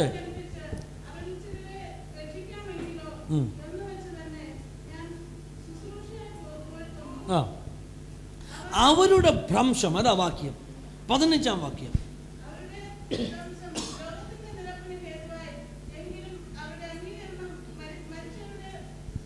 ഉയർപ്പിനല്ലാതെ എന്താകും? ഇത് വാക്യം വളരെ പ്രധാനപ്പെട്ട വാക്യമാണ്. 15 ഹിന്ദി വായിച്ചേ. क्योंकि जबकि उनका त्याग दिया जाना जगत के मिलाप का कारण हुआ, तो क्या उनका ग्रहण किया जाना मरे हुओं में से जी उठने के बराबर ना होगा? എന്താ ഇതിന്റെ അർത്ഥം? इसका अर्थ क्या है? യഹൂദന്റെ ഭ്രംശം, यहूदियों का വീഴ്ച, जो गिरना है, യഹൂദൻ ദൈവത്തെ ത്യജിച്ചു കളഞ്ഞത് कि यहूदियों ने परमेश्वर को ठुकरा दिया, ജാതികളെ ദൈവസഭയിലേക്ക് എടുക്കാൻ കാരണമായി. कि जातियों को परमेश्वर कलीसिया में लेने का कारण हुआ। അങ്ങനെയാണെങ്കിൽ अगर ऐसा है तो അടുത്ത വാക്യങ്ങളിൽ പറയുന്നത് अगला वाक्य में कहता है മരിച്ചവരുടെ പുനരുത്ഥാനം कि मरे हुओं का फिर से जी उठना, യഹൂദന്റെ യഥാസ്ഥാനത്തിന് കാരണമായി തീരും. कि यहूदियों का यथास्थान में कारण बनेगा। മനസ്സിലായോ? कारण समझ में आ रहा है? മനസ്സിലായോ? आमीन। യഹൂദൻ ദൈവത്തെ ത്യജിച്ചു കളഞ്ഞത് कि यहूदियों ने परमेश्वर को ठुकरा दिया, നമ്മെ സഭയ്ക്കകത്ത് കയറ്റാൻ കാരണമായി തീർന്നു. कि हमें कलीसिया के अंदर लाने का कारण बना। आमीन നമ്മെ आमीन। സഭയെ ഭൂമിയിൽ നിന്ന് മാറ്റുന്നത് अभी हमें जो कलीसिया को भूमि से हटाना, യഹൂദനെ റീഇൻസ്റ്റാൾ ചെയ്യാൻ കാരണമായി തീർന്നു. आमीन, यहूदियों को फिर से स्थापित करने के लिए है. കാര്യം മനസ്സിലായല്ലോ? Amen. അപ്പൊ ഇതാണ് വേദപുസ്തകത്തിന് ഇന്ന് യഹൂദനോടും ഇസ്രായേലിനോടുമുള്ള അപ്രോച്ച്. ये है वचन का यहूदी और इस्राएल से जो अप्रोच है. आमेन आमेन हालेलुया. തള്ളിക്കാനുള്ള എല്ലാ തയ്യാറെടുപ്പും നടന്നുകൊണ്ടിരിക്കുക. Amen hallelujah. യഹൂദൻ തള്ളിക്കാനുള്ള എല്ലാ തയ്യാറെടുപ്പും നടന്നുകൊണ്ടിരിക്കുക. यहूदी फिर से किलने का हर एक तैयारी हो रहा है. പക്ഷെ ദൈവം യഹൂദന് കൈ കൊടുക്കണമെങ്കിൽ, अगर परमेश्वर आमेन हालेलुया यहूदी ദൈവം को हाथ യഹൂദന് देना കൈ है तो കൊടുക്കണമെങ്കിൽ സഭ ഭൂമിയിൽ നിന്ന് മാറ്റണം. आमेन कलीसिया पृथ्वी से हटना है. आमेन സഭ आमेन. ഭൂമിയിൽ ഉള്ളിടത്തോളം കാലം कलीसिया जब तक पृथ्वी में है യഹൂദന് വേണ്ടി ദൈവം ഇപ്പോൾ ഒരു അത്ഭുതം പ്രവർത്തിക്കാൻ പോകുന്നു. आमेन यहूदी के लिए परमेश्वर एक चमत्कार नहीं करेगा. आमेन. ആകാശത്തിന് കീഴിൽ ഭൂമിക്ക് മീതെ ഉദ്ധാരണത്തിന് വേണ്ടി ഒരു വാതിലെ തുറന്നു വെച്ചിട്ടുള്ളൂ. कि आकाश के नीचे पृथ्वी एक ही द्वार खोला उद्धार के लिए है. ഒന്നിൽ കൂടുതൽ വാതിലില്ല കേട്ടോ. एक से ज्यादा द्वार नहीं है. അതുകൊണ്ട് പാരലൽ വഴിയായിട്ട് ഇപ്പൊ യഹൂദനോട് ദൈവത്തിന് ഒരു ഇടപാടുമില്ല. इसके लिए पैरेलल रास्ता के साथ यहूदी से कोई मिलाप नहीं है. സഭയിലൂടെ മാത്രമാണ് രക്ഷ, യേശുവിലൂടെ മാത്രമാണ് രക്ഷ. कलीसिया सही उद्धार है, यीशु सही उद्धार है. ഇനി ഒരു കാര്യം കൂടി ഞാൻ പറഞ്ഞു തരാം. अभी और एक बात मैं बताता വെളിപ്പാട് हूं പുസ്തകം 3-ാം അധ്യായത്തിന്റെ 9-ാം വാക്യം നാം നോക്കുമ്പോൾ कि प्रकाशित वाक्य के 3 का 9 आमेन അവിടെ എഴുതിയിരിക്കുന്നത് എന്താണെന്നറിയാമോ? वहां क्या लिखा है സാത്താന്റെ പള്ളിക്കാരൻ എന്ന് പറഞ്ഞൊരു പദം അവിടെയുണ്ട്. कि सातान की कलीसिया. സാത്താന്റെ പള്ളിക്കാർ. सातान की कलीसिया. ആരാണ് സാത്താന്റെ പള്ളിക്കാർ? कौन है सातान की कलीसिया? ഇന്നത്തെ കാലത്തൊക്കെ സാത്താന്റെ പള്ളിയുണ്ട് അല്ലേ? आज के दिनों में सातान की कलीसिया है. 1-ാം നൂറ്റാണ്ടിൽ അങ്ങനെ ഉണ്ടായിരുന്നു. क्या पहले ही सदस्य में ऐसा था? പിന്നെ ആരെയാണ് ഈ സാത്താന്റെ പള്ളിക്കാരെന്ന് വിളിച്ചത്? फिर कौन है सातान की कलीसिया कहते हैं? വെളിപ്പാട് 3:9 എഴുതിയിരിക്കുന്നു സാത്താന്റെ പള്ളിക്കാരെന്ന്. कि 3 के 9 में लिखा है सातान के सभा वाले. അവരെ കുറിച്ച് പറഞ്ഞ അവർ യഹൂദരല്ലാതിരിക്കെ യഹൂദരെന്ന് കളവായിട്ട് പറയുന്നെന്ന്. उनके बारे में कहते हैं वो वंश में यहूदी तो नहीं है फिर भी यहूदी बन के അപ്പൊ बैठा അതിന്റെ है. അർത്ഥം എന്താ? तो उनका अर्थ क्या അങ്ങനെ है? ഏതെങ്കിലും ഗ്രൂപ്പ് ഉണ്ടായിരുന്നു യഹൂദരല്ലാതിരിക്കെ യഹൂദരെന്ന് കള്ളം പറഞ്ഞ് നടന്ന ഗ്രൂപ്പ് ഉണ്ടായിരുന്നു? क्या ऐसा कोई ग्रुप है कि जो यहूदी ना होते भी यहूदी बन के बैठा है? അങ്ങനെ ഇല്ലായിരുന്നു. ऐसा नहीं था. ആരെ കുറിച്ച് ഇത് പറഞ്ഞേക്കുന്നതെന്ന് फिर അറിയാമോ? किसके बारे में ഇത് कहा है? ശരിക്കും യഹൂദന്മാരെ കുറിച്ചാണ് പറഞ്ഞേക്കുന്നത്. ये हकीकत में यहूदियों के बारे में അപ്പൊ कहा है. വെളിപ്പാട് പുസ്തകത്തിൽ तो प्रकाशित वाक्यों ജൂയിഷ് റിലീജിയനെ വിളിച്ച പേര് സാത്താന്റെ പള്ളിയെന്ന്. तो प्रकाशित वाक्यों में यहूदियों को जो बुलाया है वो सातानी सभा बुलाया है. നമുക്ക് കുറച്ച് ബുദ്ധിമുട്ടുള്ള ഒരു വചനമാണ് കേൾക്കുന്നത്. आमीन. हमें നമുക്ക് വിശ്വസിക്കാൻ പറ്റുമോ Amen. Hallelujah. യഹൂദന്മാരെ സാത്താന്റെ പള്ളിയെന്ന് വിളിച്ചത്? कि यहूदियों को सातान की कलीसिया बुला ഇത് रहा है. ദൈവത്തിന്റെ പള്ളി അല്ലായിരുന്നോ? ये परमेश्वर का कलीसिया था. ഇത് പിന്നെ എങ്ങനെ സാത്താന്റെ പള്ളിയായി മാറിയത്? फिर ये सातान का कलीसिया कैसे बना? ഹല്ലേലൂയ. യേശു കർത്താവിനെ ക്രൂശിച്ച അന്ന് തന്നെ यीशु मसीह को सूली में डाला उसी दिन. യേശു ദേവാലയത്തിലെ തിരശ്ശീല വലിച്ചു കീറിയത് അല്ലേ? यीशु मंदिर के जो पर्दा है वो फाड़ दिया. ദൈവത്തിനും ആലയത്തിലെ തിരശ്ശീല രണ്ടായിട്ട് കീറിയെന്ന്. परमेश्वर ने मंदिर का जो पर्दा है वो 2 में फाड़ दिया. ഹല്ലേലൂയ. അന്ന് യഹൂദി സഭയുമായിട്ടുള്ള എല്ലാ ബന്ധവും തീർന്നതാ. तभी यहूदी कलीसिया से हर एक मिलाप जो है बंद ദൈവ हो गया. സാന്നിധ്യം ജെറുസലേം പള്ളി വിട്ടുപോയെന്ന്. परमेश्वर का सानिध्य यहूदियों का कलीसिया छोड़ के चले गया. ദൈവ സാന്നിധ്യം വിട്ടുപോയ പിന്നെ അവിടെ ആരായിരിക്കുന്നത്? कि अगर परमेश्वर का सानिध्य छोड़ दिया तो कौन അവിടെ कौन ഇനി बैठा है? എന്തൊക്കെ പെരുന്നാളോട് നടന്നാലും अभी वहाँ कोई भी त्योहार जब होता है, എന്തൊക്കെ ആരാധനയോട് നടന്നാലും कोई भी आराधना जब होता है, ഒക്കെ മനുഷ്യന്റെ ചടങ്ങുകൾ മാത്രമാണ്. वो केवल एक तौर तरीके हैं. അതിനൊന്നും ഒരു അർത്ഥമില്ല. उसमें कोई अर्थ नहीं है. യേശു ക്രിസ്തു ക്രൂശിക്കപ്പെട്ട ശേഷം यीशु मसीह सूली में होने के बाद ഒത്തിരി പെസഹ യഹൂദന്മാർ ആചരിച്ചിട്ടുണ്ട്. बहुत सारे पेशवा उन्होंने बनाया, ഇന്നും ആചരിക്കുന്നുണ്ട്. आज भी बना रहे. അതിനൊന്നും ഒരർത്ഥവുമില്ല. उसमें कोई भी अर्थ नहीं है. ഉണ്ടോ? है क्या? ഉണ്ടെങ്കിൽ പിന്നെ യേശു ക്രൂശിക്കപ്പെടേണ്ട ആവശ്യമില്ലായിരുന്നു. अगर है तो फिर यीशु को सूली में आने का अर्थ नहीं था. ഹല്ലേലൂയ. हालेलुया. അങ്ങനെയാണെങ്കിൽ अगर ऐसा है तो വചനം പഠിക്കുന്ന അവരെ സാത്താന്റെ പള്ളിയിൽ നിന്നാണ് വിളിച്ചേക്കുന്നത്. तो वचन कहते उनको सातान की कलीसिया बुलाया. യഹൂദരല്ലാതിരിക്കെന്ന് പറയാൻ കാരണം എന്താ? फिर यहूदा नहीं है करके वो बोलने का कारण क्या है? കാരണം उसका कारण വെറുതെ വാഗൊണ്ടാ പറയുന്നത് യഹൂദരാണെന്ന്. ये लोग सब मुंह से बोलते यहूदी है. അകത്ത് യഹൂദന്റെ ഗുണമൊന്നുമില്ല. अंदर यहूदियों के गुण नहीं അകത്ത് है. യഹൂദന് ആത്മീയൊന്നുമില്ല. अंदर यहूदी की आत्मीयता कोई नहीं ഉണ്ടെങ്കിൽ है. യേശുവിനെ ക്രൂശിക്കത്തില്ലായിരുന്നു. अगर होता तो यीशु को सूली पे യേശു नहीं चढ़ाता. നേരിട്ട് അവരോട് പറഞ്ഞു यीशु ने सीधा सीधा उनसे നിങ്ങൾ कहा സാത്താന്റെ മക്കളാന്ന് പറഞ്ഞു. तुम आमेन आमेन हालेलुया യേശു നേരിട്ട് तुम പറഞ്ഞു. सातान के संतान हो. അവരോട് ഞങ്ങൾ അബ്രഹാമിന്റെ മക്കളാന്ന് പറഞ്ഞു. उन्होंने बोला अब्राहम के बच्चे हो. യേശുവിന് അബ്രഹാമിന്റെ മോനായിരുന്നെങ്കിലേ अगर अब्राहम का बेटा रहता അബ്രഹാമിന്റെ പ്രവർത്തിക്കുമായിരുന്നു. तो अब्राहम का कार्य करता. പക്ഷെ നിങ്ങൾ അബ്രഹാമിന്റെ മക്കളല്ല. तुम अब्राहम के बच्चे नहीं നിങ്ങളുടെ है. പിതാവായ तुम्हारा जो पिता है आमेन സാത്താന്റെ മക്കളാ. सातान के बच्चे हैं. സാത്താന്റെ മക്കളായതുകൊണ്ടാണ് സാത്താന്റെ പള്ളിയിൽ നിന്ന് വിളിച്ചത്. तो सातान का बच्चे हैं बोल के सातान का कलीसिया बुलाया. പുതിയ നിയമം അപ്രോച്ച് ചെയ്താണ് കേട്ടോ. तो यहूदियों के साथ नया नियम के लेन देन ये है. യഹൂദന് ഒരു വിശേഷതയുമില്ല. यहूदियों को कोई खासियत नहीं है. ഇന്ന് വിശേഷത ഉണ്ടെങ്കിൽ അത് മണവാട്ടിക്കേ ഉള്ളൂ. अगर आज कोई खासियत है वो है दुल्हन को. പിക്ചർ നമുക്ക് മനസ്സിലുണ്ടാകണം. तो ये पिक्चर हमारे अंदर होना चाहिए. വ്യാഖ്യാനിക്കാവുള്ളൂ. ये पिक्चर रखे हमें वचन ഒന്നുകൂടെ बताना. മനസ്സിലാക്കാൻ ഒരു കാര്യം കൂടെ പറഞ്ഞു തരാം. ये ऊपर से समझने के लिए और एक बात बता जाता है വേദപുസ്തകത്തിലെ വളരെ പ്രധാനപ്പെട്ട ഒരു പ്രവചനമാണ് कि वचन का एक खास वचन ദാനിയേൽ है പ്രവാചകന്റെ പുസ്തകത്തിലെ 70 ആഴ്ചവട്ടം कि दानियल 70 വീക്സ് दानियल की किताब के 70 वीक हफ्ता 70 ആഴ്ചവട്ടം 70 हफ्ता നിങ്ങൾ കേട്ടിട്ടില്ല എന്നെ കുറിച്ച് പ്രസംഗങ്ങൾ 70 ആഴ്ചവട്ടം എന്ന് പറഞ്ഞ് आपने सुना होगा 70 हफ्ते के बारे में പ്രവാസം തീരാൻ 70 ആഴ്ചവട്ടം ഉണ്ടെന്നൊരു ദൂത് ദാനിയേൽ കണ്ടു कि दानियल ने एक भविष्यवाणी एक दर्शन देखा कि गुलामी से बाहर निकलने के लिए 70 हफ्ता അതിന്റെ അർത്ഥം അറിയാൻ ദാനിയേൽ പ്രാർത്ഥിച്ചു उसका अर्थ के लिए दानियल ने प्रार्थना किया ഞാൻ എളുപ്പം പറഞ്ഞു തരാം पढ़ने को समय नहीं हमें जल्दी से ആ पढ़ेंगे 70 ആഴ്ചവട്ടത്തിന്റെ ദൂത് ഒരു ദൈവ പുരുഷൻ അല്ലെങ്കിൽ ഒരു ദൂതൻ വന്ന് വെളിപ്പെടുത്തി കൊടുത്തു उसका अर्थ जो है एक परमेश्वर का दूध आके प्रकट करके दिया ആ വെളിപ്പെടുത്തി കൊടുത്ത ദൂതാണ് 70 ആഴ്ചവട്ടത്തിന്റെ ദൂത് वो प्रकट किया हुआ बातें हैं 70 हफ्तों का അപ്പൊ ഇത് ഈ ബാബിലോണിൽ നിന്ന് വിടുവിക്കപ്പെടുന്നതിനെ കുറിച്ചല്ലേ ये बाबुलोन से छुड़ाने के बारे में है क्या ആയിരുന്നു उसी के बारे में അതിനെ കുറിച്ച് മാത്രമല്ല पर उसी के बारे में नहीं അതിനപ്പുറമായ ഒരു ദൂത് അതിനകത്തുണ്ടായിരുന്നു उससे भी उस पार एक संदेश था അതിനാണ് പറയുന്നത് മൾട്ടിപ്പിൾ ഫുൾഫിൽമെന്റ് എന്ന് പറയുന്നത് उसको बोलते हैं मल्टीपल फुलफिलमेंट ഒന്നിലധികം പൂർത്തീകരണങ്ങൾ एक से ज्यादा ബാബിലോണിൽ നിന്ന് 70 വർഷം ശേഷം അവർ വിടുവിക്കപ്പെട്ടു വന്നപ്പോൾ അത് ഒന്ന് പൂർത്തീകരിക്കപ്പെട്ടു कि बाबुलोन से 70 हफ्ते के बाद जब छुड़ाया गया तो पहला പക്ഷേ അത് फुलफिलमेंट വളരെ പാർശ്വലായ ഒരു ചെറിയ നിവർത്തീകരണം മാത്രമാണ് वो केवल एक छोटा सा था फुलफिलमेंट ആണ് छोटा सा फुलफिलमेंट था पूर्तिकरण हालेलुया हमें वो जो भविष्यवाणी परिपूर्ण हो गया लेकिन वो पार्श्वली था पूर्ण रूप में नहीं हुआ वो पूरी तरह से नहीं हुआ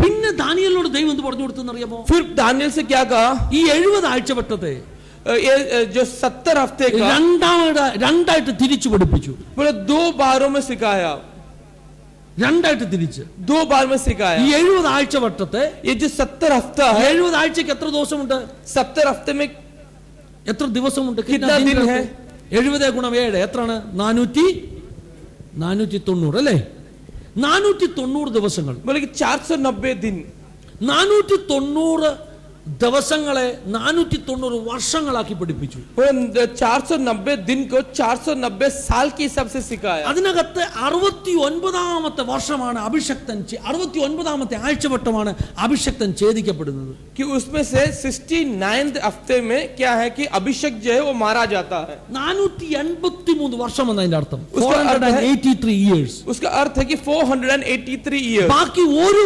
ആഴ്ചവട്ടം അല്ലെങ്കിൽ 7 വർഷമാണ് ബാക്കിയുള്ളത് उसके बाद एक बोलते ना कि ഹഫ്ത एक हफ्ता या 7 ദിവസം 7 दिन 7 ദിവസം എന്ന് പറഞ്ഞാൽ വേദപുസ്തകം അനുസരിച്ച് 7 വർഷമാണ് कि वचन के हिसाब से 7 दिन का मतलब है 7 साल ഒരു ദിവസത്തിന് ഒരു വർഷമാണ് കണക്കാക്കുന്നത് एक दिन एक साल गिना जाता है അങ്ങനെയാണെങ്കിൽ अगर ऐसे है तो 69ാമത്തെ ആഴ്ചവട്ടമാണ് അഭിഷക്തൻ ഛേദിക്കപ്പെട്ടത് कि 69th हफ्ते में अभिषेक मारा गया 483 ഇയേഴ്സ് എന്നാണ് ഇതിന്റെ കണക്ക് कि 483 साल നിങ്ങൾക്ക് അറിയാമോ क्या आप जानते हैं കണക്കൊക്കെ വളരെ കൃത്യമായിട്ട് സംഭവിച്ചു वो सब जो गणित है साफ साफ हुआ ദാനിയേലിനോട് ദൈവം പറഞ്ഞത് ജെറുസലേം ദേവാലയത്തിന് അടിസ്ഥാനമിടുന്ന നാൾ മുതൽ 483ാമത്തെ വർഷം അഭിഷക്തൻ ഛേദിക്കപ്പെടും എന്ന് പറഞ്ഞു दानियल से कहा कि जेरूसलम मंदिर बनाने के बाद 483 इयर्स में अभिषेक जो है वो मारा जाएगा BC 5ാം നൂറ്റാണ്ടിലാണ് ദേവാലയത്തിന് അടിസ്ഥാനമിട്ടത് BC 5 में कलीशा बनाया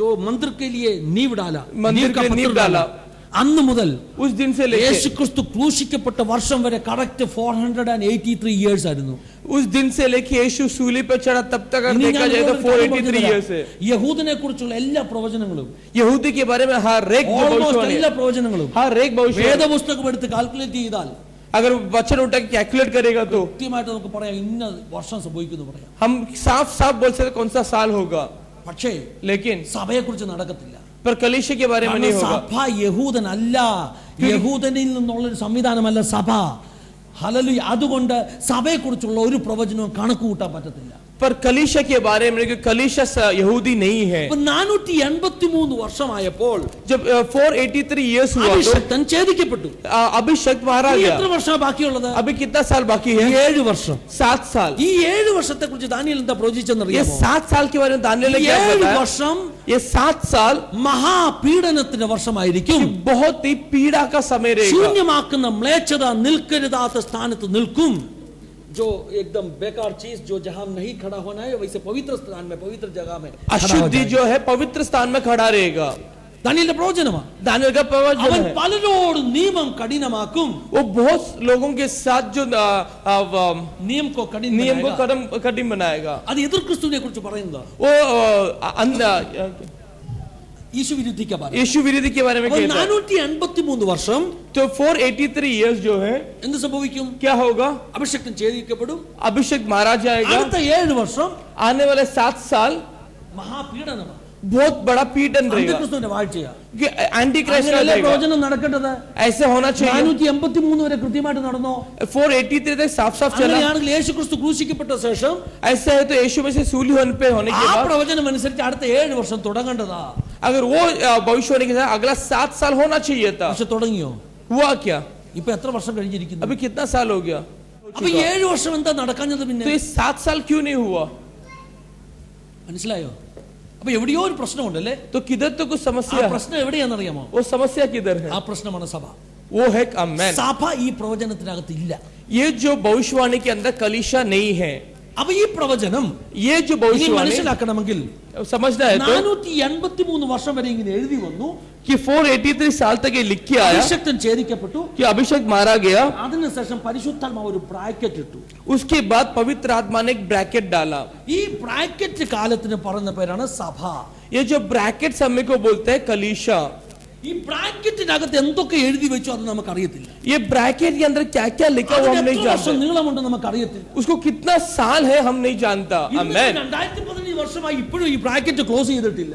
ये जो अभी 2015 साल हो गया अभी वो ब्रैकेट क्लोज ഈ नहीं किया. ബ്രാക്കറ്റ് ക്ലോസ് ചെയ്ത് കഴിഞ്ഞാൽ ഉടനെ ये ब्रैकेट क्लोज करके होने के बाद മുമ്പേ എഴുതിയ 483 ബാക്കി എഴുതാൻ പോവുകയാണ്. फिर आमेन आमेन जो पहला 483 का बाकी लिखेगा. അതുകൊണ്ടാണ് പ്രവചനം പഠിപ്പിക്കുന്നവർ इसके लिए जो भविष्यवाणी सिखाने वाले ഈ കാലത്തെ इस साल को സഭാകാലത്തെ ये जो कलीसिया के साल ബ്രാക്കറ്റ് പീരീഡ് എന്ന് വിളിക്കുന്നത്. ब्रैकेट पीरियड कहता है. അല്ലെങ്കിൽ പഴയ ഉപദേശിമാർ പരന്തറ്റിക് പീരീഡ് എന്ന് പറയുന്നത്. പരന്തറ്റിക് അല്ലേ? പരന്തറ്റിക് എന്ന് പറഞ്ഞാൽ ബ്രാക്കറ്റ് എന്ന അർത്ഥം. आमेन हालेलुया ब्रैकेट पीरियड कहते थे. പരന്തറ്റിക് പീരീഡ് എന്ന പഴയ ഉപദേശിമാർ വിളിച്ചോണ്ടിരുന്നത്. आमेन. ഇപ്പം ബ്രാക്കറ്റ് കാലം എന്നാ വിളിക്കുന്നത്. അപ്പൊ ബ്രാക്കറ്റ് കാലമാണ് സഭ അല്ലേ? तो ब्रैकेट के समय है कलीसिया. അപ്പൊ ഇനി ദൈവത്തിന് യഹൂദനുമായിട്ട് തുടങ്ങണമെങ്കിൽ ഇടപാടുണ്ടെങ്കിൽ ഈ ബ്രാക്കറ്റ് ക്ലോസ് ആകണം. अभी परमेश्वर को यहूदियों के साथ कुछ रिश्ता रखना तो ब्रैकेट क्लोज ബ്രാക്കറ്റ് होना है. ക്ലോസ് ആയി കഴിഞ്ഞാൽ പിന്നെ അടുത്ത 7 വർഷം തുടങ്ങുകയാണ്. ये ब्रैकेट पूरा होने के बाद फिर अगला 7 साल होगा.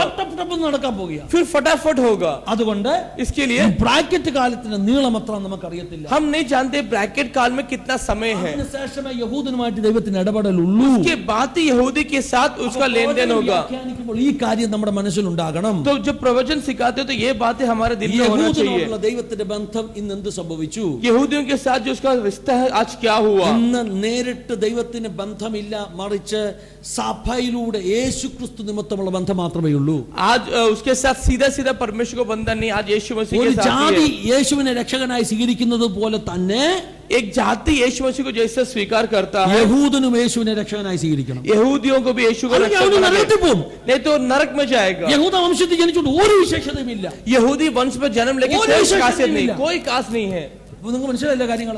क्या तुमको समझ में आ रहा है? ഇനിയിപ്പോ ഞാനൊരു കാര്യം പറഞ്ഞു. अब मैं एक बात बताता हूँ വേദപുസ്തകം വ്യാഖ്യാനിക്കുമ്പോൾ എന്തൊക്കെ ശ്രദ്ധിക്കണം എന്ന് പറഞ്ഞു. कि वचन को जब बताता है भविष्यवाणी तो क्या क्या ഇനി बातें അടുത്തതായിട്ട് बताता है. വളരെ പ്രധാനപ്പെട്ട ഒരു കാര്യം പറയാൻ പോവുക. अभी अगला जो एक खास बात है, നമ്മുടെ മനസ്സിൽ ഒരു പിക്ചർ ഉണ്ടാകണം എന്ന് ഞാൻ പറഞ്ഞു. हमारे मन में एक पिक्चर होना എന്താ चाहिए പിക്ചർ? ഭാവി കാലത്ത് സംഭവിക്കാൻ പോകുന്നതിന്റെ ഓർഡറിനെ കുറിച്ച് ഒരു പിക്ചർ ഉണ്ടാകണം. कि भविष्य में क्या होने वाले उसके ऑर्डर के बारे में एक पिक्चर. ആ പിക്ചർ ഉണ്ടെങ്കിൽ വ്യാഖ്യാനിക്കാൻ എളുപ്പമാണ്. अगर वो पिक्चर है तो हम अच्छी तरह से समझा ആ सकते പിക്ചർ हैं. എങ്ങനെയാണെന്ന് അറിയാമോ? वो पिक्चर कैसा है? ഈ ബ്രാക്കറ്റ് ക്ലോസ് ആവുക എന്നുള്ളത് ആദ്യം സംഭവിക്കാൻ പോകുന്നത്. ये ब्रैकेट क्लोज होगा पहली बात है. അതെപ്പോഴാണ് സംഭവിക്കുന്നത്? वो कभी होगा സഭയുടെ എടുക്കപ്പെടലിൽ. कलीसिया जब उठाया യേശു जाएगा. ഭൂമി വരുന്നില്ല. यीशु पृथ्वी में नहीं आ रहा है. യേശു മധ്യാകാശത്ത് വന്നിട്ട് यीशु बादल में आके ഇവിടെ കയറി വരുവീൻ എന്ന് വിളിക്കുകയാണ്. कि इधर चढ़ के आओ कह के बुलाता. അറിയാമോ? कभी गया 4-ാം അധ്യായത്തിന്റെ ആദ്യ വാക്യങ്ങളിൽ പറഞ്ഞൊരു പദമുണ്ട്, ഇവിടെ കയറി വരിക. कि 4th अध्याय के पहले में कहते हैं कि इधर चढ़ के आओ. മീനിംഗ് ഉള്ള വേർഡാണ്. वो बहुत ही मीनिंग का अर्थ है. 4-ന്റെ ആരംഭ ഭാഗത്ത് 4 के जो पहला आरंभ में യോഹന്നാനെ വിളിച്ചിട്ടുണ്ട്, യോഹന്നാനെ ഇവിടെ കയറി വരിക. योहनान को बुला के बोलते योहनान तू इधर चढ़ के അവർ आ. യോഹന്നാന്റെ പേര് ഉപയോഗിക്കുന്നില്ല. वहाँ योहनान का नाम नहीं लेते കാരണം യോഹന്നാന് മാത്രമുള്ള വിളിയല്ലത്. क्योंकि केवल योहनान के लिए नहीं था वो. 7 സഭയുടെ കാലം കഴിഞ്ഞ് ദൈവം ഈ സഭയെ ഭൂമിയിൽ നിന്ന് മാറ്റുകയാ. 7 कलीसियों का जो पीरियड खत्म होते हैं उस समय में कलीसियों को प्रभु पृथ्वी से ऊपर बुला रहे. Amen hallelujah. ദൈവം അങ്ങ് എടുക്കുകയാ ചെയ്യുന്നത്. परमेश्वर उठा ले रहे हैं. അങ്ങനെ എടുക്കുന്ന സംഭവം ഇനി അടുത്ത് നടക്കേണ്ടത്. अभी जो उठाने वाली बातें आगे होने അതിന് वाला है, പറഞ്ഞ പേരാണ് റാപ്ചർ. उसको कहते हैं रैप्चर. രഹസ്യ വരവ്. जो गुप्त में आना. ഭൂമി വരുന്നില്ല, परमेश्वर पृथ्वी में नहीं आया, ആകാശത്ത് വന്ന് മേളോട്ട് അങ്ങ് കൊണ്ടുപോയി. कि आकाश में आके ऊपर ले लिया. ഹല്ലേലൂയ. हालेलुया. ഈ റാപ്ചർ സംഭവിച്ചു കഴിഞ്ഞാൽ ये रैप्चर होने के बाद അധികം താമസിക്കാതെ ज्यादा ना समय लेते हुए അന്തിക്രിസ്തു അല്ലെങ്കിൽ എതിർ ക്രിസ്തു വെളിപ്പെടും. कि एंटी क्राइस्ट प्रकट होगा, यीशु विरोधी प्रकट होगा. വെളിപ്പെടും അധികം താമസിക്കാതെ. बहुत जल्दी. ചിലർ പറഞ്ഞു പിന്നെ റാപ്ചർ കഴിഞ്ഞാൽ 7 വർഷം അതിന് സംഭവിക്കുന്നത് പറഞ്ഞു. कुछ लोग बोलते हैं रैप्चर के बाद 7 साल പക്ഷേ होगा. എനിക്ക് അതിനോട് ചെറിയ അഭിപ്രായ വ്യത്യാസമുണ്ട്. पर पासवान उससे एक छोटा सा എന്തുകൊണ്ട് അഭിപ്രായ വ്യത്യാസം ഉണ്ടെന്ന് डिसएग्री करता है. റാപ്ചർ നടന്നു കഴിഞ്ഞ് നടക്കേണ്ട വളരെ പ്രധാനപ്പെട്ട ഒരു സംഭവമുണ്ട്. कि रैप्चर होने के बाद एक खास काम होना है. അത് മൂന്നാം ലോക മഹായുദ്ധമാണ്. वो है तीसरा महायुद्ध. ആ മൂന്നാം ലോക മഹായുദ്ധം എന്ന് നമുക്ക് പഠിക്കുമ്പോൾ ഒരുപക്ഷെ അതിനു മുമ്പ് യുദ്ധം ഉണ്ടാകാമായിരിക്കും, വലിയ വലിയ യുദ്ധം ഉണ്ടായിരിക്കും. പക്ഷെ ഞാൻ ഉദ്ദേശിക്കുന്നത് ഗോഗ് മാഗോഗ് യുദ്ധം എന്ന് പറയുന്ന വേദപുസ്തകത്തിൽ വളരെ പ്രധാനപ്പെട്ട ഒരു യുദ്ധമുണ്ട്. Gog Magog, Gog Magog, Gog और मागोग का युद्ध. गोग और मागोग का जो युद्ध है വേദപുസ്തകത്തിൽ വളരെ പ്രധാനപ്പെട്ട ഒരു യുദ്ധമാണ്. एक खास युद्ध है. ആ യുദ്ധം യെഹെസ്കേൽ 38 39 അധ്യായത്തിലെ പ്രവചനമാണ്. യെഹെസ്കേൽ 38-39 में ആ യുദ്ധത്തിന്റെ പ്രത്യേകത, उस युद्ध का जो खासियत है, യുദ്ധത്തിൽ റഷ്യ ഒരു സൈഡിലും उसमें रशिया एक साइड में, അറബ് ദേശങ്ങൾ അവരുടെ കൂടെയും, अरब साइड उनके साथ, പാകിസ്ഥാനും ഇന്ത്യയും ഒക്കെ ഉൾപ്പെടുന്ന കിഴക്കൻ ദേശങ്ങളൊക്കെ റഷ്യയുടെ കൂടെയും, कि पाकिस्तान इंडिया सब एक साथ होके, ഇവർ ഒന്നിച്ചു ചേർന്നിട്ട് एक साथ होके ഇസ്രായേലിനെ ആക്രമിക്കാൻ ശ്രമിക്കും. इसराइल को आक्रमण करेगा. ആ യുദ്ധമാണ് ഗോഗ് മാഗോഗ് യുദ്ധം. उसको बोलते हैं गोग माग युद्ध. ഹല്ലേലൂയ. ആ യുദ്ധത്തിൽ वो युद्ध में ഇസ്രായേലിന്റെ കൂടെ നിൽക്കുന്നത് इसराइल के साथ जो रुकता വചനം है, പറഞ്ഞു തർസീസും അവന്റെ ബാലസിംഹങ്ങളുമാണെന്നുണ്ട്. बोलते तसरीस और उसके सिंह लोग. തർസീസ് എന്ന് പറഞ്ഞ ആരെ കുറിച്ചായിരുന്നു? तसरीस किसके बारे में कहते ബ്രിട്ടനെ हैं? കുറിച്ച് വേദപുസ്തകത്തിൽ പറഞ്ഞു വരാ. തർസീസ്, ब्रिटेन को कहते हैं तसरीस. തർസീസ്. तसरीस തർസീസും ബാലസിംഹവും എന്ന് പറയാൻ കാരണം എന്താ? तसरीस और बाल सिंह के बारे में क्यों कहता है? कारण ബ്രിട്ടന്റെ ബാലസിംഹങ്ങളാണ് ब्रिटेन का जो बाल सिंह है ഇന്നത്തെ പല വെസ്റ്റേൺ കൺട്രികളും. आज के बहुत सारे वेस्टर्न कंट्री, അമേരിക്ക ബ്രിട്ടന്റെ ബാലസിംഹമാണ്. अमेरिका जो है उसका बाल सिंह है. कारण പഴയ ബ്രിട്ടനിൽ നിന്ന് പോയവരാണ് അമേരിക്കയിൽ ഇന്ന് ഭരിക്കുന്നവരല്ലേ, അല്ലെങ്കിൽ ഇന്നത്തെ അവിടുത്തെ വെള്ളക്കാരെന്ന് പറയുന്നത്. कि यहाँ से ब्रिटेन से गया हुआ लोग है वहाँ आज राज कर रहे കാനഡ हैं. ബ്രിട്ടന്റെ ബാലസിംഹമാ. कनाडा जो है ब्रिटेन का हिस्सा है. ഫ്രാൻസ് പോലുള്ള രാജ്യങ്ങൾ ബ്രിട്ടനോട് ചേർന്ന് നിൽക്കുന്ന രാജ്യങ്ങളാണ്. कि फ्रांस से ब्रिटेन के साथ रुका हुआ है. അപ്പം എതിർഭാഗത്ത് വരുന്ന രാജ്യങ്ങൾ ഇവരൊക്കെയാണ്. तो ये सब है जो दूसरा साइड के राज्य. ഈ യുദ്ധത്തിൽ ये युद्ध में റഷ്യക്ക് വലിയ ജയം ഉണ്ടാകും. रशिया को बहुत जय ഇനി ഒരു होगा. കാര്യം മനസ്സിലാക്കിക്കോ. अभी आपको समझना है. അതുകൊണ്ട് വേദപുസ്തകം വെച്ച് നമുക്കൊരു പ്രവചനം പറയാം. इसके लिए वचन रखे हम एक റഷ്യയുടെ भविष्य दे ഇന്നത്തെ सकते. അവസ്ഥയൊക്കെ മാറും.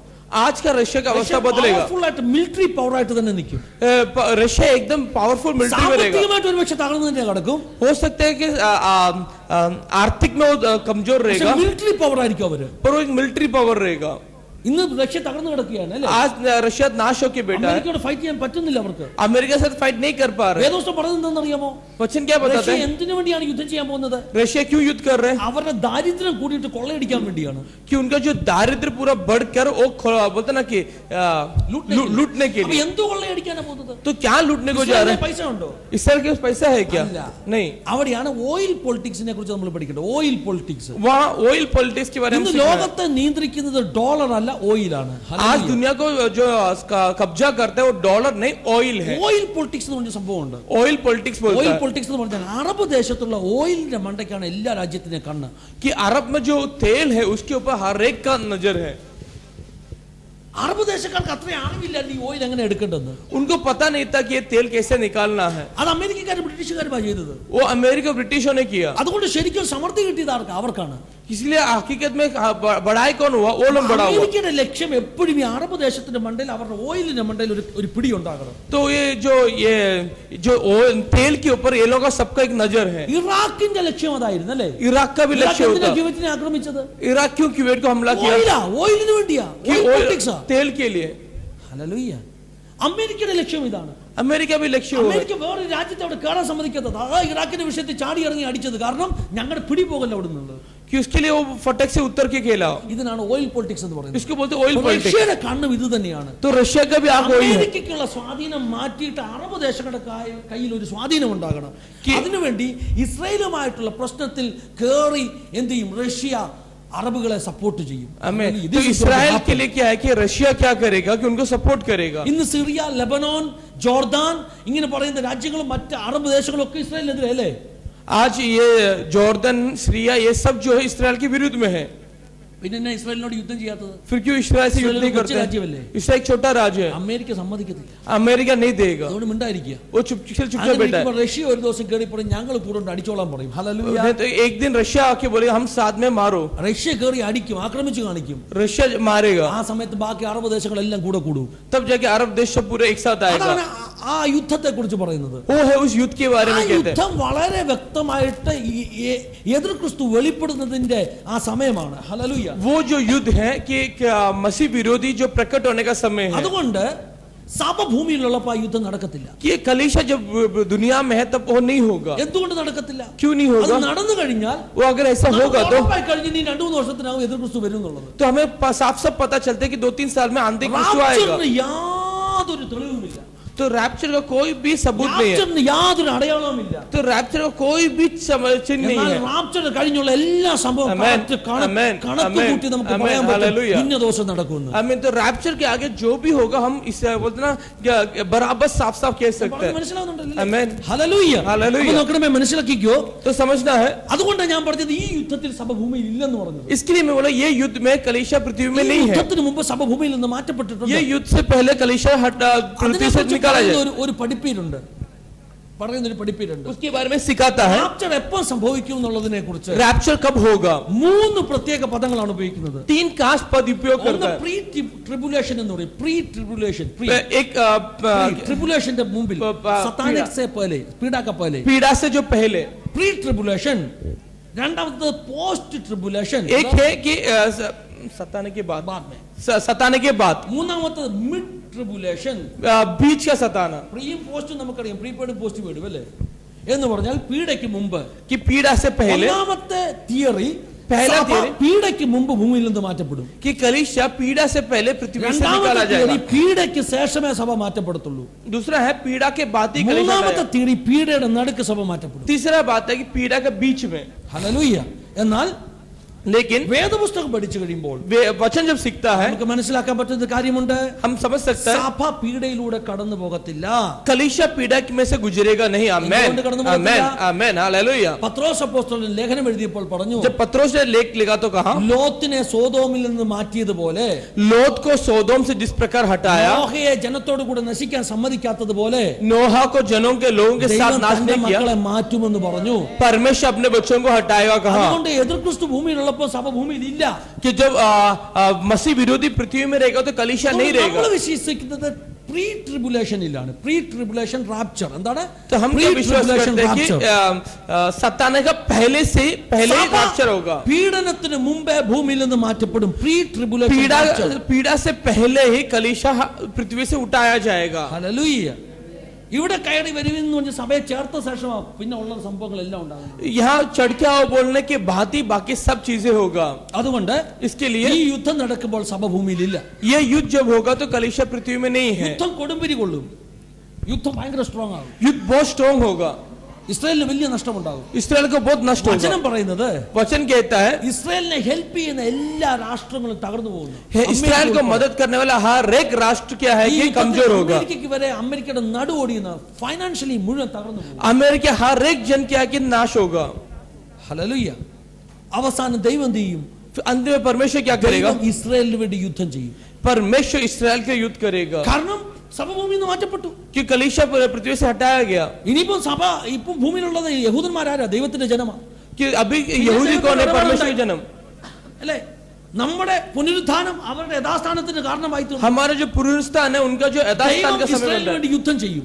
परमेश्वर इसराइल के युद्ध करेगा. വചനം ഇങ്ങനെ പറയുന്നത്, वचन इस प्रकार कहता है കോടിക്കണക്കിന് ലക്ഷക്കണക്കിന് വരുന്ന റഷ്യൻ പട്ടാളം, അറബ് പട്ടാളം, കിഴക്കൻ രാജ്യങ്ങളുടെ പട്ടാളം യൂഫ്രട്ടീസ് നദി ക്രോസ് ചെയ്ത്, വേദോസ്തത്തിൽ പറഞ്ഞില്ലേ യൂഫ്രട്ടീസ് നദി വറ്റിച്ച് കളയുന്നൊക്കെ, അങ്ങനെയാണ് ക്രോസ് ചെയ്യുന്നത്. ക്രോസ് ചെയ്ത് ഇസ്രായേലിൽ വന്ന് യുദ്ധം ചെയ്യുമ്പോൾ ഇസ്രായേലിലെ മലനിരകൾ മുഴുവൻ പട്ടാളം കൊണ്ട് നിറയും. ആകാശം മേഘം കൊണ്ട് മൂടുന്നത് പോലെ ഫൈറ്റർ ജെറ്റുകൾ നിറയും എന്നാ പറയുന്നത്. Amen hallelujah.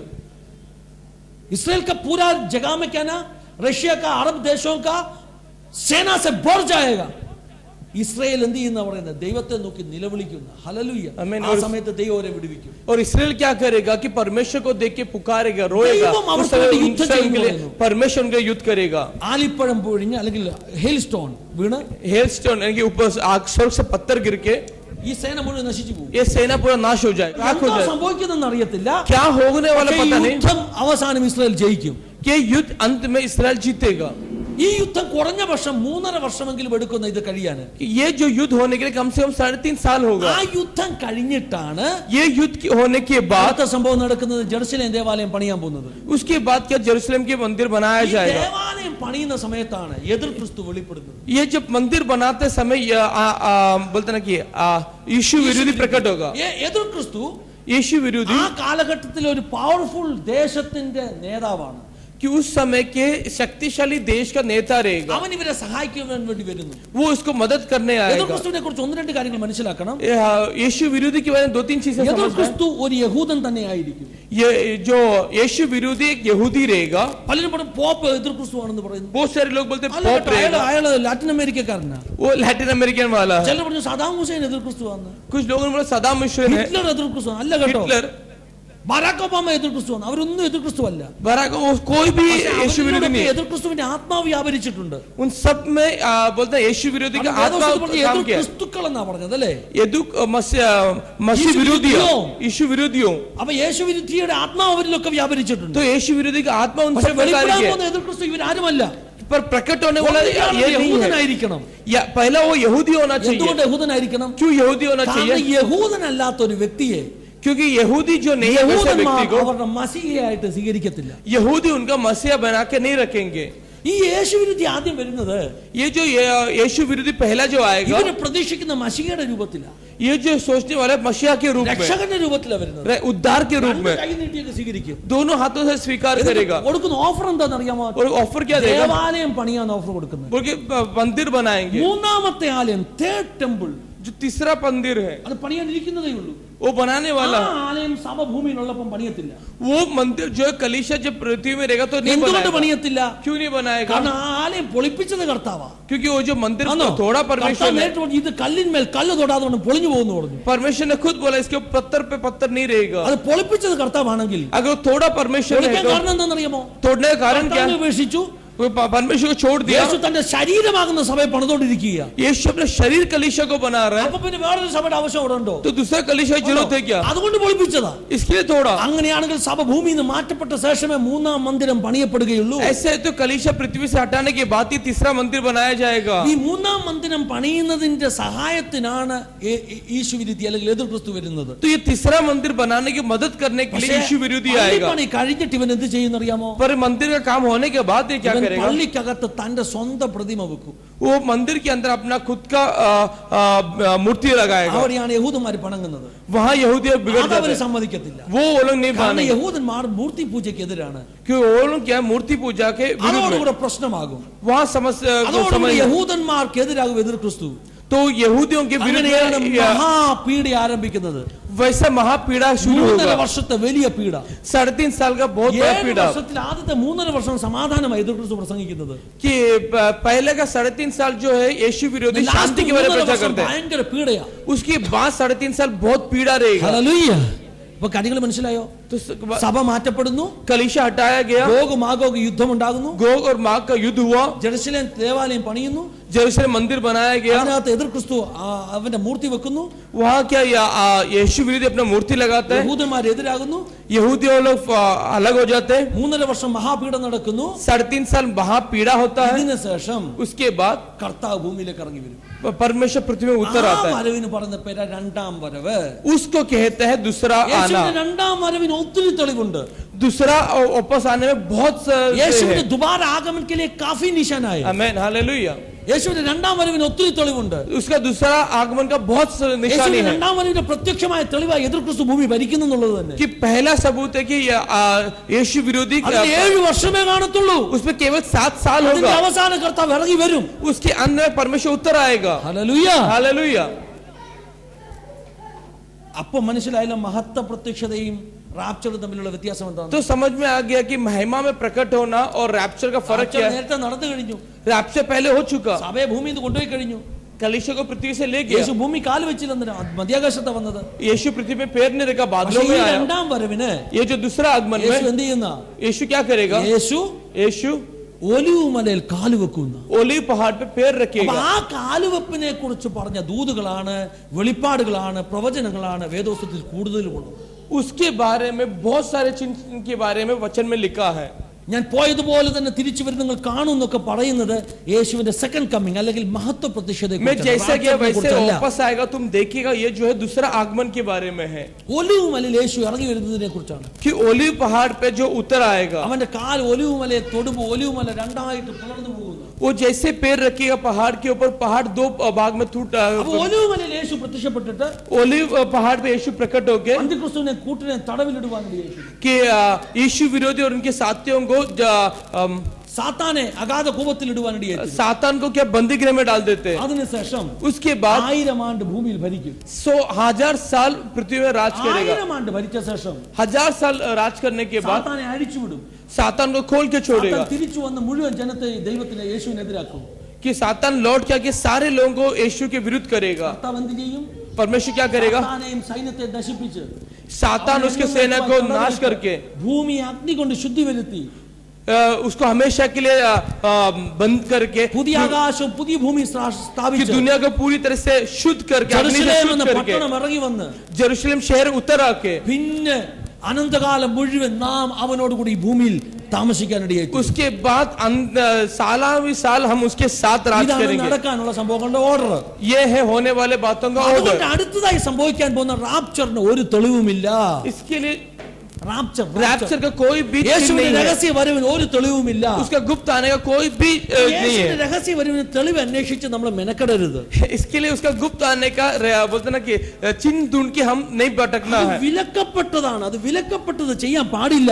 उसके लिए रोका गया है, वो रोका गया चीजों को नहीं करना चाहिए। കണ്ടുപിടിക്കാൻ പറ്റത്തില്ല. वो हम ढूंढ के नहीं निकाल ആരൊക്കെ पाओगे। ശ്രമിച്ചിട്ടുണ്ടോ അവരൊക്കെ പരാജയപ്പെട്ടിട്ടുണ്ട്. जो ने कोशिश किया सब पराजय हुआ। അപ്പൊ ഞാനിപ്പോൾ റാപ്ചറും മഹത്വ പ്രത്യക്ഷയും തമ്മിലുള്ള വ്യത്യാസം പറഞ്ഞു. तो मैंने रैप्चर और महिमा में प्रकट के बने ഈ फर्क बताया। കാര്യങ്ങളെല്ലാം മനസ്സിൽ വെച്ചുകൊണ്ട് വേണം വേദപുസ്തകത്തിലെ പ്രവചനങ്ങൾ വ്യാഖ്യാനിക്കാൻ. ये सबके बारे में मन में रखे ही इसके बारे में ഇനി प्रचार करना। ലൂക്കോസ് 24 അധ്യായം, लूकोस 24 में, മർക്കോസ് 13 അധ്യായം, मरकोस 13 में, ഈ അധ്യായങ്ങളിലൊക്കെ യേശു തന്നെ പറഞ്ഞ ചില പ്രവചനങ്ങളുണ്ട്. इसमें यीशु ने बोला वो कुछ भविष्यवाणियां ഈ हैं। പ്രവചനങ്ങൾ എന്തിനെ കുറിച്ചായിരുന്നു? ये किसके बारे में था? ഈ പ്രവചനങ്ങൾ നല്ലൊരു പങ്കും इसमें बहुत सारे बातें ഹല്ലേലൂയ കർത്താവിന്റെ മഹത്വ പ്രത്യക്ഷത അല്ലെങ്കിൽ ഒലിവുമല പ്രത്യക്ഷതയെ കുറിച്ചായിരുന്നു. ये जो परमेश्वर का महिमा में प्रकट के बारे में था। ഹല്ലേലൂയ. മർക്കോസ് സുവിശേഷത്തിലേക്ക് വന്നാട്ട് मरकोस के सुख समाचार में आओ, 13 അധ്യായം ഒന്ന് എടുത്താട്ട് उसके 13 में जरा आ जाओ।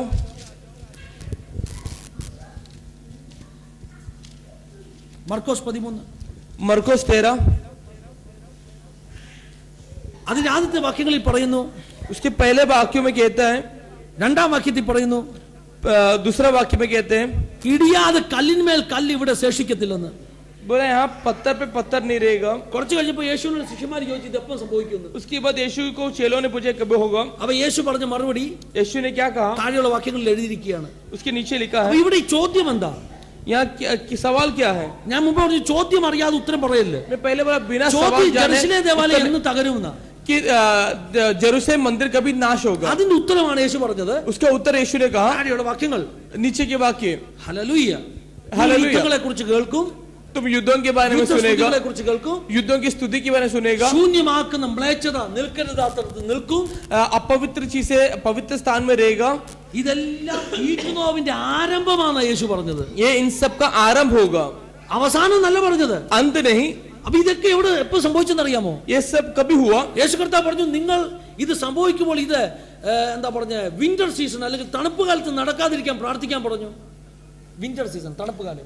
यीशु ने बोला कि ये जो है कि ठंडी के मौसम में नहीं होने के लिए प्रार्थना करो। അപ്പൊ അതിന്റെ അർത്ഥം യേശുവിന്റെ രണ്ടാം വരവ് തണുപ്പ് കാലത്ത് സംഭവിക്കില്ലെന്നോ? उसका अर्थ एक है कि वो ठंडी के समय आएगा। യേശു പറഞ്ഞത് എന്തിനെ കുറിച്ചാ? ജെറുസലേം ദേവാലയം പൊളിക്കുന്ന യുദ്ധത്തെ കുറിച്ചാ. यीशु ने जो कहा कि जेरूशलेम के जो मंदिर जो तोड़ा जाने वाला है, മുലകുടിക്കുന്നവർക്കും അയ്യോ കഷ്ടം എന്നാ പറഞ്ഞത്. तभी क्या है कि जो बच्चों के लिए गर्भवती और बच्चों के लिए बहुत हाई है। എന്താ കാര്യം? कारण क्या है? യുദ്ധം നടക്കുമ്പോഴേ जब युद्ध होगा ഗർഭിണികൾക്ക് ഓടാൻ പറ്റത്തില്ല. तो जो है कि गर्भवती भाग नहीं पाएगा, छोटे बच्चे नष्ट होगा। അതിന്റെ അർത്ഥം എന്താ? കർത്താവ് വരുമ്പോൾ ഗർഭിണികൾ മുലകുടിക്കുന്നവർ പോകത്തില്ലെന്നാണോ? അല്ല. आमेन, അപ്പൊ हालेलुया। ചോദ്യം അറിയാതെ വ്യാഖ്യാനിക്കുമ്പോഴേ ഇങ്ങനെയുള്ള പ്രശ്നങ്ങളൊക്കെ तो ഉണ്ടാകുന്നത്. बिना सवाल का जब उत्तर देते हैं तब जाके അപ്പൊ समस्या। ഇവിടെ എന്തിനെ കുറിച്ചാണ് പറഞ്ഞത്? तो यहाँ किस चीज के बारे में कहता ഇവരുടെ है? ചോദ്യം ജെറുസലേം ദേവാലയം എപ്പം തകർക്കപ്പെടുമെന്ന. तो यहाँ जो सवाल है कि यरूशलेम मंदिर कभी तोड़ा जाएगा, അതിന്റെ ഉത്തരമായി യേശു പറഞ്ഞത്. उसका उत्तर यीशु ने कहा। എന്നിട്ട് പിന്നെ യേശു പറഞ്ഞു, फिर यीशु ने कहा തിരഞ്ഞെടുക്കപ്പെട്ട നിവൃത്തം ആ നാൾ ചുരുക്കമാകാൻ പ്രാർത്ഥിക്കാൻ പറഞ്ഞു. बल्कि जो चुना हुआ लोगों के द्वारा कारण से उस समय कम होने के लिए प्रार्थना वो समय कम होने के लिए प्रार्थना करो। തിരഞ്ഞെടുക്കപ്പെട്ടവർ നിമിത്തം चुना हुआ लोगों के നിങ്ങൾ कारण അതിനുവേണ്ടി പ്രാർത്ഥിക്കണം എന്ന് പറഞ്ഞു. तुम उसके लिए प्रार्थना करो। ഇനി कहा ഞാനൊരു കാര്യം പറയാം. मैं अभी ഈ एक बात बताऊं। പ്രവചനം ഓൾറെഡി സംഭവിച്ചു കഴിഞ്ഞു. ये ऑलरेडी हो चुका। ടൈറ്റസ് എന്ന് പറയുന്ന റോമ ചക്രവർത്തി टाइटस बोल के जो रोम के जो राजा है ജെറുസലേം ദേവാലയത്തെ പൊളിച്ചു കളഞ്ഞു. യുദ്ധമുണ്ടായി. कि यरूशलेम मंदिर को तोड़ दिया और युद्ध हुआ। അന്നാണ് യഹൂദന്മാർ ഭൂമിയുടെ 4 ഭാഗത്തേക്ക് ചിതറിപ്പോയത്. तभी यहूदियत पृथ्वी के चारों ओर ആ बिखर സംഭവത്തെ गए। കുറിച്ചാണ് യേശു കർത്താവ് പ്രവചിച്ചത്. उसके बारे में यीशु मसीह ने कहा है। ഹല്ലേലൂയ. हालेलुया। നിങ്ങൾക്ക് മനസ്സിലായല്ലോ? तुम्हें समझ में आ रहा അപ്പോൾ है? ചില പ്രവചനങ്ങൾ അതിന്റെ ബാക്ക്ഗ്രൗണ്ട് അറിഞ്ഞ് മാത്രമേ വ്യാഖ്യാനിക്കാവുള്ളൂ. कुछ चीजें हमें बैकग्राउंड समझ के ही बताना है। ധാരാളം കാര്യങ്ങൾ ഇനി പറയാനുണ്ട്. बहुत सारे बातें मुझे എന്നാൽ बोलना ഒന്ന് है। രണ്ട് വിഷയങ്ങൾ വേഗത്തിൽ പറഞ്ഞ് നിർത്താൻ പോവുകയാണ്. कुछ चीजें जल्द से बोल के बंद करूंगा। ഈ കാലഘട്ടത്തിൽ എന്താ സംഭവിക്കുന്നത്? इस दौर में क्या होता है അതിനെക്കുറിച്ച് അത്യാവശ്യം ചില കാര്യങ്ങൾ നാം മനസ്സിലാക്കണം. उसके बारे में खास कुछ बातें मैं ഒന്നും समझ रहा മറക്കരുത്, റാപ്ചറിന് യാതൊരു തെളിവുമില്ല. हूं। एक नहीं बोल रहा रैप्चर को कोई അവൻ भी കള്ളനെ सबूत പോലെ नहीं है। വരുമെന്ന്. वो चोर के जैसा आएगा, ബിനാ ബദാക്കെ ആയേഗാ. बिना बताया आएगा। അവൻ വരുമ്പോൾ ഉണർന്നിരിക്കുന്ന ദാസന്മാർ ഭാഗ്യവാന്മാരാണ്. वो जब आता है तो जाग के बेटा वो लोग അവൻ भाग्यशाली നേരത്തെ है। പറഞ്ഞിട്ട് വന്നുള്ള കുഴപ്പം എന്താ? तो पहले बोल के आएगा तो क्या എന്താ होगा? പറയാ, ഇത്ര മണിക്ക് ഞാൻ വരും. परमेश्वर बोला इतना बजे मैं आऊंगा। അലാറം വെച്ചിട്ട് കിടന്നുറങ്ങും. हम सब अलार्म के साथ सोएगा എന്നിട്ട് എന്ത് ചെയ്യും? ആ സമയമാകുമ്പോൾ വലിയ മിടുക്കന്മാരായിട്ട് എഴുന്നേക്കും. और उस समय हम बहुत शाने बन के കർത്താവ് उठेंगे। പറഞ്ഞു, ഞാൻ നേരത്തെ പറയത്തില്ല എപ്പോഴാ വരുന്നെന്ന്. परमेश्वर ने बोला मैं पहले नहीं എപ്പം बताऊंगा, വന്നാലും ഉണർന്നിരുന്നോണം. मैं जब भी आऊं तो जाग के रहना। ഇതാണ് വേദപുസ്തകം പറയുന്നത്. റാപ്ചർ അറിയാത്ത നാഴികയില. तो रैप्चर जो है बिना റാപ്ചർ बताए ഒരു समय, ലക്ഷണവുമില്ല. उसका कोई लक्षण नहीं है। ഈ വേദപുസ്തകത്തിൽ പറഞ്ഞ ലക്ഷണങ്ങളൊക്കെ ये जो सारे के सारे लक्षण തുടങ്ങി കഴിഞ്ഞു. ये सब पहले शताब्दी में शुरू हुआ। ഏത്? ജെറുസലേം ദേവാലയം പൊളിക്കപ്പെട്ടു, യുദ്ധം നടന്നു, യഹൂദൻ ചെതറിപ്പോയി, യുദ്ധങ്ങളെ കുറിച്ച് കേട്ട്, യുദ്ധസ്തുതികളെ കുറിച്ച് കേട്ട് എല്ലാം നടന്നു കഴിഞ്ഞില്ലേ? आमेन। അതിപ്പോഴും നടന്നുകൊണ്ടിരിക്കുക. ये अभी भी हो रहा है। ഈ ബ്രാക്കറ്റ് കാലം എത്ര നാളുണ്ടെന്ന് നമുക്കറിയത്തില്ല. ये ब्रैकेट समय कितना साल होगा हमें पता नहीं। അതിനെക്കുറിച്ച് ദുർവ്യാഖ്യാനം ഒന്നും നടക്കണ്ട. इसके बारे में गलत बातें नहीं യേശു करना है। ചിലപ്പോ ഇന്ന് രാത്രി വരും, हो सकता है आज रात को आ ചിലപ്പോ जाए, നാളെ വരും, ചിലപ്പോ അടുത്ത വർഷം വരും, हो सकता है कल आए, अगले ചിലപ്പോ साल आए, 10 വർഷം കാണും. हो सकता है 10 साल के बाद। നമ്മുടെ ജോലി हमारा काम അരമുറുക്കി कमर बांध വിളക്ക് കത്തിച്ച് दिया जला के എപ്പം ആയാലും റെഡിയായിട്ട് ശുശ്രൂഷ ചെയ്തോണം. कभी भी हो रेडी होके सेवकाई करना। എപ്പം വന്നാലും പോകാൻ റെഡി ആയിരിക്കണം. कभी भी आएगा तो जाने को रेडी होना चाहिए। ഹല്ലേലൂയ. आमेन, हालेलुया। കാലഘട്ടത്തിൽ पर इस दौर में വളരെ തെറ്റിദ്ധാരണ പരത്തുന്ന മെസ്സേജസ് ധാരാളം വ്യാപരിക്കുന്നുണ്ട്. बहुत सारे गलत बातें सिखाने वाले मैसेजेस आते हैं। അതിനെക്കുറിച്ചാണല്ലോ അത്യാവശ്യം പറയേണ്ടത്. उसके बारे में बताना है। എന്റെ ശ്രദ്ധയിൽപ്പെട്ട 4 പ്രധാന കാര്യങ്ങളുണ്ട്. मेरे पासवान के ध्यान में आया 4 അതിൽ बातें ഏറ്റവും हैं। കൂടുതൽ കേൾക്കുന്ന ബ്ലഡ് മൂണിനെ കുറിച്ചാണ്. उसमें सबसे ज्यादा सुनता है സൂപ്പർ മൂൺ അല്ലെങ്കിൽ ബ്ലഡ് മൂൺ, രക്ത ലഹു का जो रंग में जो चांद. हालेलुया. लहू के रंग में जो चांद है। Blood moon. രണ്ടാമത് കേൾക്കുന്ന ഒരു കാര്യം, दूसरी बात है ഒരു ചുവന്ന പശുക്കിടാവിനെ കുറിച്ചാണ്. റെഡ് ഹൈഫോർ कि एक लाल രംഗ് का गाय का बछड़ा. लाल रंग का गाय का बछड़ा। മൂന്നാമത് കേൾക്കുന്ന കാര്യം, तीसरी जो सुनता है പോപ്പ് जो पोप जो है വൈറ്റ് ഹൗസ് സന്ദർശിക്കുന്നു. कि व्हाइट हाउस में जा रहे हैं। നാലാമത് കേൾക്കുന്ന കാര്യം, चौथी जो बात है ലോക മത നേതാക്കന്മാരെല്ലാം ഒന്നിച്ചു കൂടിയിരിക്കുന്നു. कि दुनिया के हर एक जो धार्मिक गुरु एक ഈ साथ आते हैं। 4 കാര്യങ്ങൾക്ക് ये चारों बात के लिए യേശുവിന്റെ രണ്ടാം വരവുമായിട്ട് എന്തെങ്കിലും ബന്ധമുണ്ടോ? कि यीशु के दूसरे आने में कोई संबंध है क्या? ഒരു ബന്ധവുമില്ല. कोई संबंध नहीं है। आमेन। ഒരു ബന്ധവുമില്ല. कोई संबंध नहीं പക്ഷേ है। लेकिन മഹത്വ പ്രത്യക്ഷതയുമായിട്ട് ഒരു പക്ഷെ ബന്ധം കാണാം. कि महिमा में प्रकट होने के साथ हो सकता ഈ है। 4 കാര്യങ്ങൾക്ക് ये चारों बातों का റാപ്ചറുമായിട്ട് ഒരു ബന്ധവുമില്ല. रैप्चर के साथ कोई संबंध नहीं है। ഹല്ലേലൂയ. हालेलुया। ഈ 4 കാര്യങ്ങൾ ഞാൻ വേഗത്തിൽ ഒന്ന് പറയാൻ പോകും. ये चारों बात जल्द से मैं बताऊंगा। ബ്ലഡ് കുറിച്ച് ആരാ പഠിപ്പിച്ചത്? ये ब्लड मून के बारे में कौन सिखाया? ബ്ലഡ് മൂണിനെ കുറിച്ച് ആദ്യം പഠിപ്പിച്ചത് ब्लड मून के बारे में सबसे पहले जो सिखाया, hallelujah, thank you Jesus, mark Bligh's എന്ന് പറഞ്ഞ ഒരു മനുഷ്യനായിരുന്നു. मार्क ब्लिक्स बोल के एक व्यक्ति था। ഈ മനുഷ്യനെ കുറിച്ച് പറഞ്ഞേ പറ്റത്തുള്ളൂ. ये व्यक्ति के बारे में അപ്പോൾ बताना നിങ്ങൾക്ക് മനസ്സിലാവും ഇതിന്റെ ഡേഞ്ചർ എന്തുവാണ്. तब जाके तुम्हें पता है इसका ഈ डेंजर क्या മാർക്ക് है। ബ്ലിക്സ് ആരാന്നറിയാമോ? ये मार्क ब्लिस्ट कौन है? എൽ ഷദായ് മിനിസ്ട്രീസ് എന്ന് പറഞ്ഞൊരു മിനിസ്ട്രി നടത്തുന്ന ആളാണ്. एल शदाई बोल के मिनिस्ट्री चलाने वाला സൂപ്പർ व्यक्ति है। പേരല്ലേ? നല്ല പേരല്ലേ? अच्छा नाम है। പക്ഷേ लेकिन ഇതൊരു ശക്തമായ ദുരുപദേശ സംഘടനയാണ്. ये एक क्या है? एक गलत उपदेश सिखाने वाला. ദുരുപദേശം എന്ന് പറഞ്ഞാൽ പോരാ, गलत उपदेश ഒരു बोल के फायदा नहीं है. ശൈത്താനിക് സംഘടനയാണ് മാർക്ക് ബ്ലിറ്റ്സിന്റെ സംഘടന. एक शैतानिक संगठना है. ഇയാൾ പഠിപ്പിക്കുന്ന ഡോക്ടറിൻ എന്താണെന്ന് അറിയാമോ? ये क्या सिखाता है, ഒന്ന് കേട്ടോണേ പ്രിയമുള്ളവരെ. इस सीख लेना. ഇയാൾ പഠിപ്പിക്കുന്ന ഡോക്ടറിൻ ये जो सिखाता है ക്രിസ്തീയ സഭയെ मसीह कलीसिया को യഹൂദാവൽക്കരിക്കണം, യഹൂദന്മാരുടെ രീതിയിലാക്കണം, यहूदियों की तरह करना है. ജൂയിഷ് റൂട്ടിലേക്ക് മടങ്ങിപ്പോകണം, യഹൂദ മതത്തിന്റെ എല്ലാ അനുഷ്ഠാനങ്ങളിലേക്ക് മടങ്ങിപ്പോകണം. यहूदियों के हर एक तौर तरीके से जाना है. ഇതാണ് ഈ ബ്ലിറ്റ്സിന്റെ പഠിപ്പീരെന്ന് പറയുന്നത്. ये है जो ब्लिक्स सिखाता है. അത് ചെറിയൊരു പ്രശ്നമല്ല കേട്ടോ. ये छोटी बात नहीं है. ഹല്ലേലൂയ. പൗലോസൊക്കെ ഗലാത്യ ലേഖനത്തിലൊക്കെ ശക്തമായിട്ട് എതിർത്തിട്ടുള്ള കാര്യങ്ങളാണ്. कि पौलुस ने गलातिया में बहुत साफ साफ इनकार किया बात है. ബുദ്ധിയില്ലാത്ത ഗലാത്യരെ, बोलते कि जो बिना बुद्धि के गलातियों, ഹല്ലേലൂയ, യേശു ക്രിസ്തുവിനെ ക്രൂശിക്കപ്പെട്ടവനായി നിങ്ങളുടെ മുമ്പിൽ വരച്ചു കിട്ടിയിരിക്കുക നിങ്ങളെ ശുദ്ധം ചെയ്ത് മയക്കിയത് ആരെന്നാ ചോദിച്ചത്? आपको जादू टोना करके कौन बहका दिया? यीशु जब आपका आगे क्रूसित रूप में मतलब आपको आगे मतलब रखा है, आपको कौन जादू टोना करके बहकाया करके पौलुस ने पूछा. तो वो एक बड़ा दुरुपदेश है, വലിയ ദുരുപദേശമാണ്. ये बहुत बड़ा एक दुरुपदेश है. ഹല്ലേലൂയ. കരമുയർത്തി കർത്താവിനെ സ്തുതിക്കാം. Hallelujah hallelujah. ഈ മാർക്ക് ബ്ലിറ്റ്സ് എന്ന് പറയുന്ന ആള് ये जो मार्क ब्लिक्स जो बोलने वाले, വളരെ ശക്തമായി ദുരുപദേശം പഠിപ്പിക്കുന്ന ഒരു വ്യക്തിയാണ്. वो सामर्थशाली से दुरुपदेश सिखाता था. മാത്രമല്ല वो ही नहीं, ഇലൂമിനാറ്റി സയനിസ്റ്റ് എന്ന് പറയുന്ന इल्यूमिनाटिक साइंस बोलने वाला, സയനിസ്റ്റ് എന്ന് പറയുന്ന साइनिस्ट बोलने वाला, സാത്താൻ സഭയുടെ ഭാഗമാണ് അയാൾ. वो एक सातान कलीसिया का हिस्सा है. നിങ്ങൾക്ക് മനസ്സിലായോ? ഈ ബ്ലഡ് മൂണിനെ കുറിച്ച് ഇയാളാണ് ആദ്യം പഠിപ്പിക്കുന്നത്. ये ब्लड मून के बारे में सबसे पहले सिखाता है. ഡോക്ടറിൻ ആരിൽ നിന്നാണ് വന്നത്? तो ये ब्लड मून का डॉक्टर किससे आया? സാത്താൻ സഭയിൽ നിന്നാണ് വന്നത്. सातान कलीसिया से സാത്താൻ आया. സഭയിൽ നിന്ന് എന്തിനാ ഈ ഡോക്ടറെ കൊണ്ടുവന്നത്? ये डॉक्टर സഭയെ നശിപ്പിക്കാൻ കൊണ്ടുവന്നതാണ്. कलीसिया को नाश करने के लिए. മാർക്ക് ബ്ലിറ്റ്സ് ഒരു അഭിഷക്തനൊന്നുമല്ല. तो ये मार्क ब्लिक्स जो एक अभिषक्त नहीं है, he is A demonic agent. वो एक सातान की एजेंट है. 2008 ഇയാൾ ഇത് പഠിപ്പിച്ചെങ്കിൽ 2008 में सिखाया तो ഇയാളുടെ പഠിപ്പിന് കേട്ട് इनकी बात ഒരു सीख के പെന്തക്കോസ്റ്റൽ പാസ്റ്റർ, एक पेंटिकोस्ट पास्टर അദ്ദേഹത്തിന്റെ പേര് ജോൺ ഹാഗി എന്നാണ്, जॉन हैगी, ലോകത്തിലെ വലിയൊരു ചർച്ചിലെ ഒരു ദൈവദാസനാണ്. एक बहुत बड़े कलीसिया के परमेश्वर के दास है. വലിയ ബുദ്ധിമാന്മാർക്ക് അബദ്ധം പറ്റും. बड़े बड़े बुद्धिमान को भी गलत കാരണം होगा. എന്താണെന്നറിയാമോ? कारण क्या है? ഈ ഫോറിൻ പാസ്റ്റേഴ്സിന് ഒരു വലിയ പ്രശ്നമുണ്ട്. बाहर गांव के पास्टरों में एक समस्या है. അവർ പേരിന്റെ പ്രശസ്തിയുടെയും പുറകെ, वो नाम और महिमा के അവർക്ക് पीछे, പേരുണ്ടാകാൻ വേണ്ടി അവരെന്ത് ചെയ്യും? उनको नाम होने के लिए कुछ भी करेगा. 2013 ഒരു പുസ്തകം എഴുതി. इन्होंने 2013 में किताब लिखा, 4 ബ്ലഡ് മൂൺ എന്ന് പറഞ്ഞൊരു പുസ്തകം എഴുതി. 4 ब्लड मून बोल के. 2008 ബ്ലിറ്റ്സ് ഇത് പഠിപ്പിച്ചത്. 2008 में ब्लिक्स ने सिखाया. എന്നാൽ അദ്ദേഹത്തിന്റെ പുസ്തകം വെളി വരുന്നതിന് മുമ്പ് ജോൺ ഹാഗിയുടെ പുസ്തകം വെളി വന്നു. पर उनका किताब बाहर आने से पहले जॉन हैगी का किताब बाहर आया. ബ്ലിറ്റ്സ് പ്രവചിച്ചു. ब्लिक्स ने प्रवचन किया 2015 സെപ്റ്റംബർ 23 കർത്താവ് തിരിച്ചു വരുന്നു. कि 2015 സെപ്റ്റംബർ 23 को यीशु मसीह दोबारा आएगा.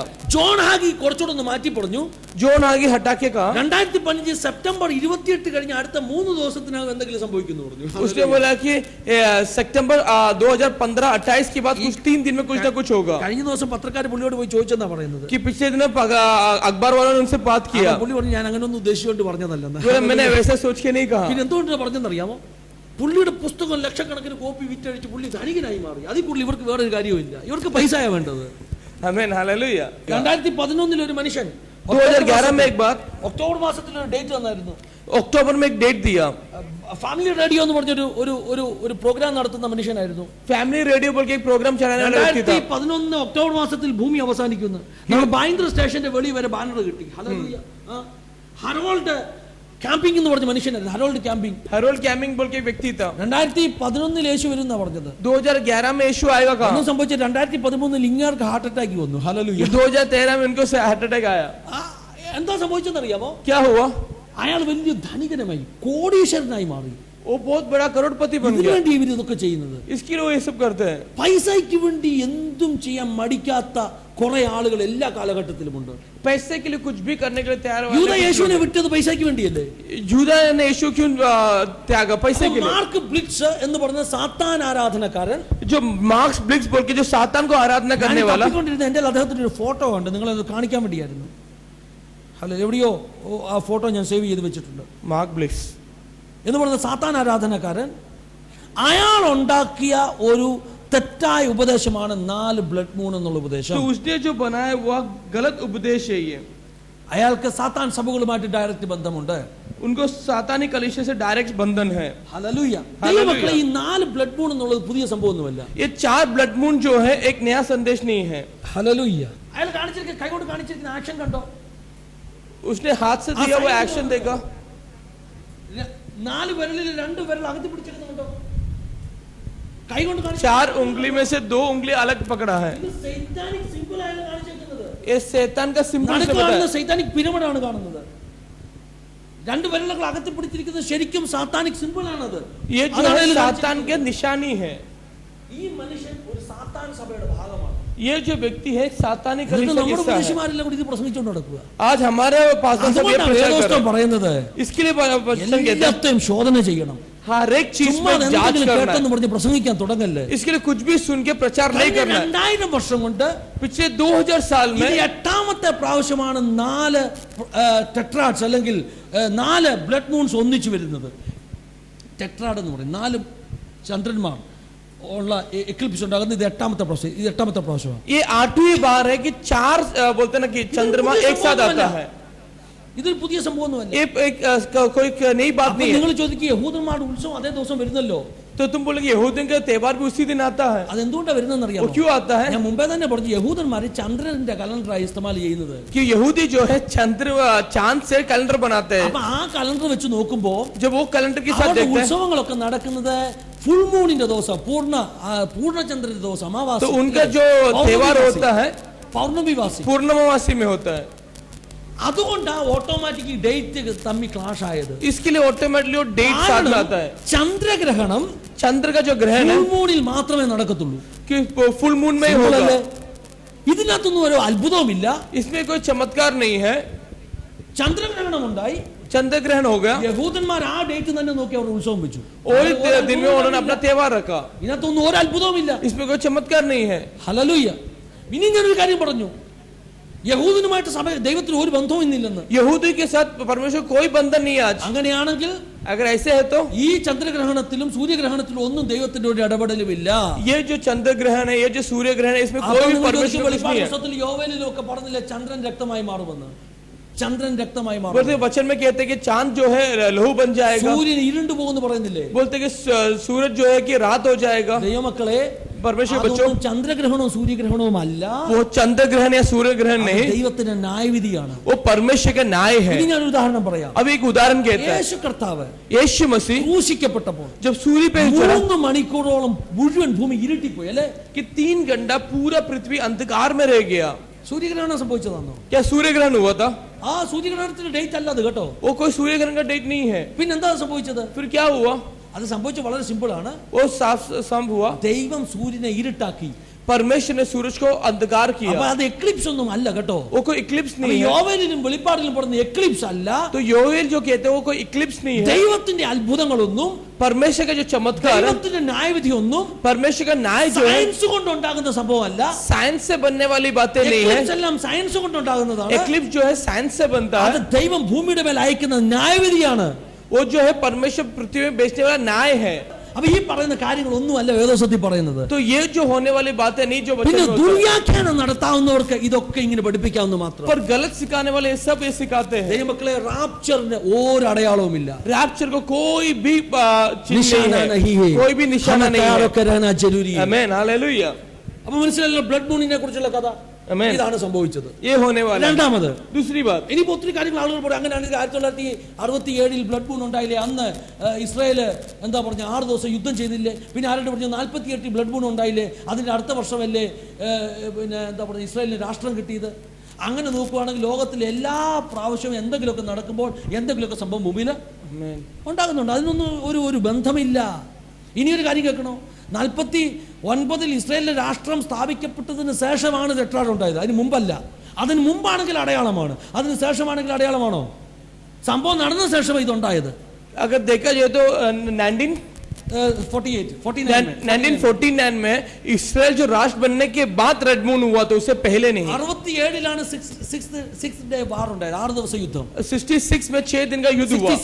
67 में ബ്ലഡ് മൂൺ ഉണ്ടായത് 68 और ब्लड मून जो हुआ 68 में। അടയാളമാണെങ്കിൽ ബ്ലഡ് മൂൺ ഉണ്ടായ ശേഷം സംഭവം ഉണ്ടാകണം അല്ലേ? अगर चिन्ह होता तो ब्लड मून होने के बाद होना था। ഇതിനകത്തൊന്നും ഒരു സത്യവുമില്ല. आमीन हालेलुया। ये लोग ऐसे कहानियां बनाता है। ഇനി രണ്ടാമത്തെ കാര്യം अभी जो दूसरी बात है ചുവന്ന പശുക്കിടാവ്, जो लाल रंग का बछड़ा, गाय का बछड़ा, गाय का बछड़ा। हालेलुया. रेड ഐഫറിനെ കുറിച്ച് लाल जो गाय का बछड़े के बारे में അറിയാമോ? क्या कहते हैं? ലോക ചരിത്രത്തിൽ दुनिया की इतिहास വളരെ में ചുരുക്ക സമയം മാത്രമേ റെഡ് ഐഫറിനെ കിട്ടിയിട്ടുള്ളൂ. बहुत कम समय ऐसा मिला है കാരണം അങ്ങനെ ഒരു ചുവന്ന കാളക്കുട്ടിയെ കിട്ടുന്നത് ബുദ്ധിമുട്ടാണ്. कि एक लाल बोलते ना गाय का बछड़ा मिलना मुश्किल ഒരു है। രോമം പോലും എന്ത് ചെയ്യല്ലേ, വേറെ കളറാകാൻ പാടില്ല, एक ചുമന്നതായിരിക്കണം. ये बोलते ना कि एक बाल भी क्या है दूसरा रंग का नहीं होना चाहिए। ആദ്യമായിട്ട് അങ്ങനെ ഒരു ചുവന്ന പശുക്കിടാവിനെ യാഗം കഴിച്ചത് അല്ലെങ്കിൽ പശുഭസ്മം ഉണ്ടാക്കാൻ വേണ്ടി ചാമ്പലാക്കിയത് മോശയാണ്. पहला ये जो बनाया वो है मूसा था। ഇന്ന് വരെ 9 പ്രാവശ്യം മാത്രമേ ഈ സംഭവം നടന്നിട്ടുള്ളൂ. आज तक 9 बार ऐसी चीजें हुआ है। വളരെ ബുദ്ധിമുട്ടാണ് ഇത് കിട്ടാൻ. बहुत मुश्किल है। മോശയുടെ കാലത്ത് സംഭവിച്ചു, मूसा के दौर में हुआ, അതിനുശേഷം उसके बाद ഹല്ലേലൂയ യസ്രയുടെ കാലത്ത് സംഭവിച്ചു, इसरा के जमाने में हुआ, രണ്ടാമത് दूसरी बार എരിവുകാരൻ ഷീമോൻ, സൈമൺ ദ ജസ്റ്റ് എന്ന് പറയുന്ന മക്കാബിയന്റെ കാലത്തുള്ള ഒരു ലീഡറിന്റെ സമയത്ത് സംഭവിച്ചു.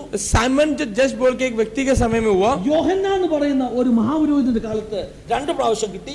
യോഹन्ना बोल के महायाजक के समय में 2 बार हुआ, അങ്ങനെ ഈജിപ്തിൽ വെച്ച് 1-2 പ്രാവശ്യം സംഭവിച്ചു. और इजिप्ट में 1-2 बार हुआ। 9 പ്രാവശ്യം മാത്രമേ ലോക ചരിത്രത്തിൽ ചുമന്ന കാളക്കുട്ടിയെ കിട്ടിയിട്ടുള്ളൂ. ऐसा 9 बार है कि इतिहास में ऐसा हुआ। അതുകൊണ്ട് യഹൂദന്മാർക്ക് ഒരു രാഷ്ട്രം കിട്ടിയപ്പോൾ इसके लिए यहूदियों को जब एक राज मिला, ഇവർക്കൊരു വലിയ ആഗ്രഹം. उनको एक बहुत बड़ा इच्छा। എന്താ ആഗ്രഹം എന്നറിയാമോ? क्या इच्छा? ഞങ്ങൾക്ക് ഒരു ചുവന്ന കാളക്കുട്ടിയെ വേണമെന്ന്. हम एक लाल गाय का बछड़ा चाहिए। ആ ആഗ്രഹത്തിന്റെ പേരിൽ उस इच्छा के नाम അവർ पर പരിശ്രമം തുടങ്ങി ഒരു ചുവന്ന കാളക്കുട്ടിയെ ഉണ്ടാക്കാൻ. ഇത് ഉന്നോനെ- ദൈവത്തിന് അത്ഭുതമൊന്നുമല്ല. उन्होंने कोशिश किया, അതിനുവേണ്ടി അവരൊരു സംഘടന ഉണ്ടാക്കി. उन्होंने एक संगठन बनाया।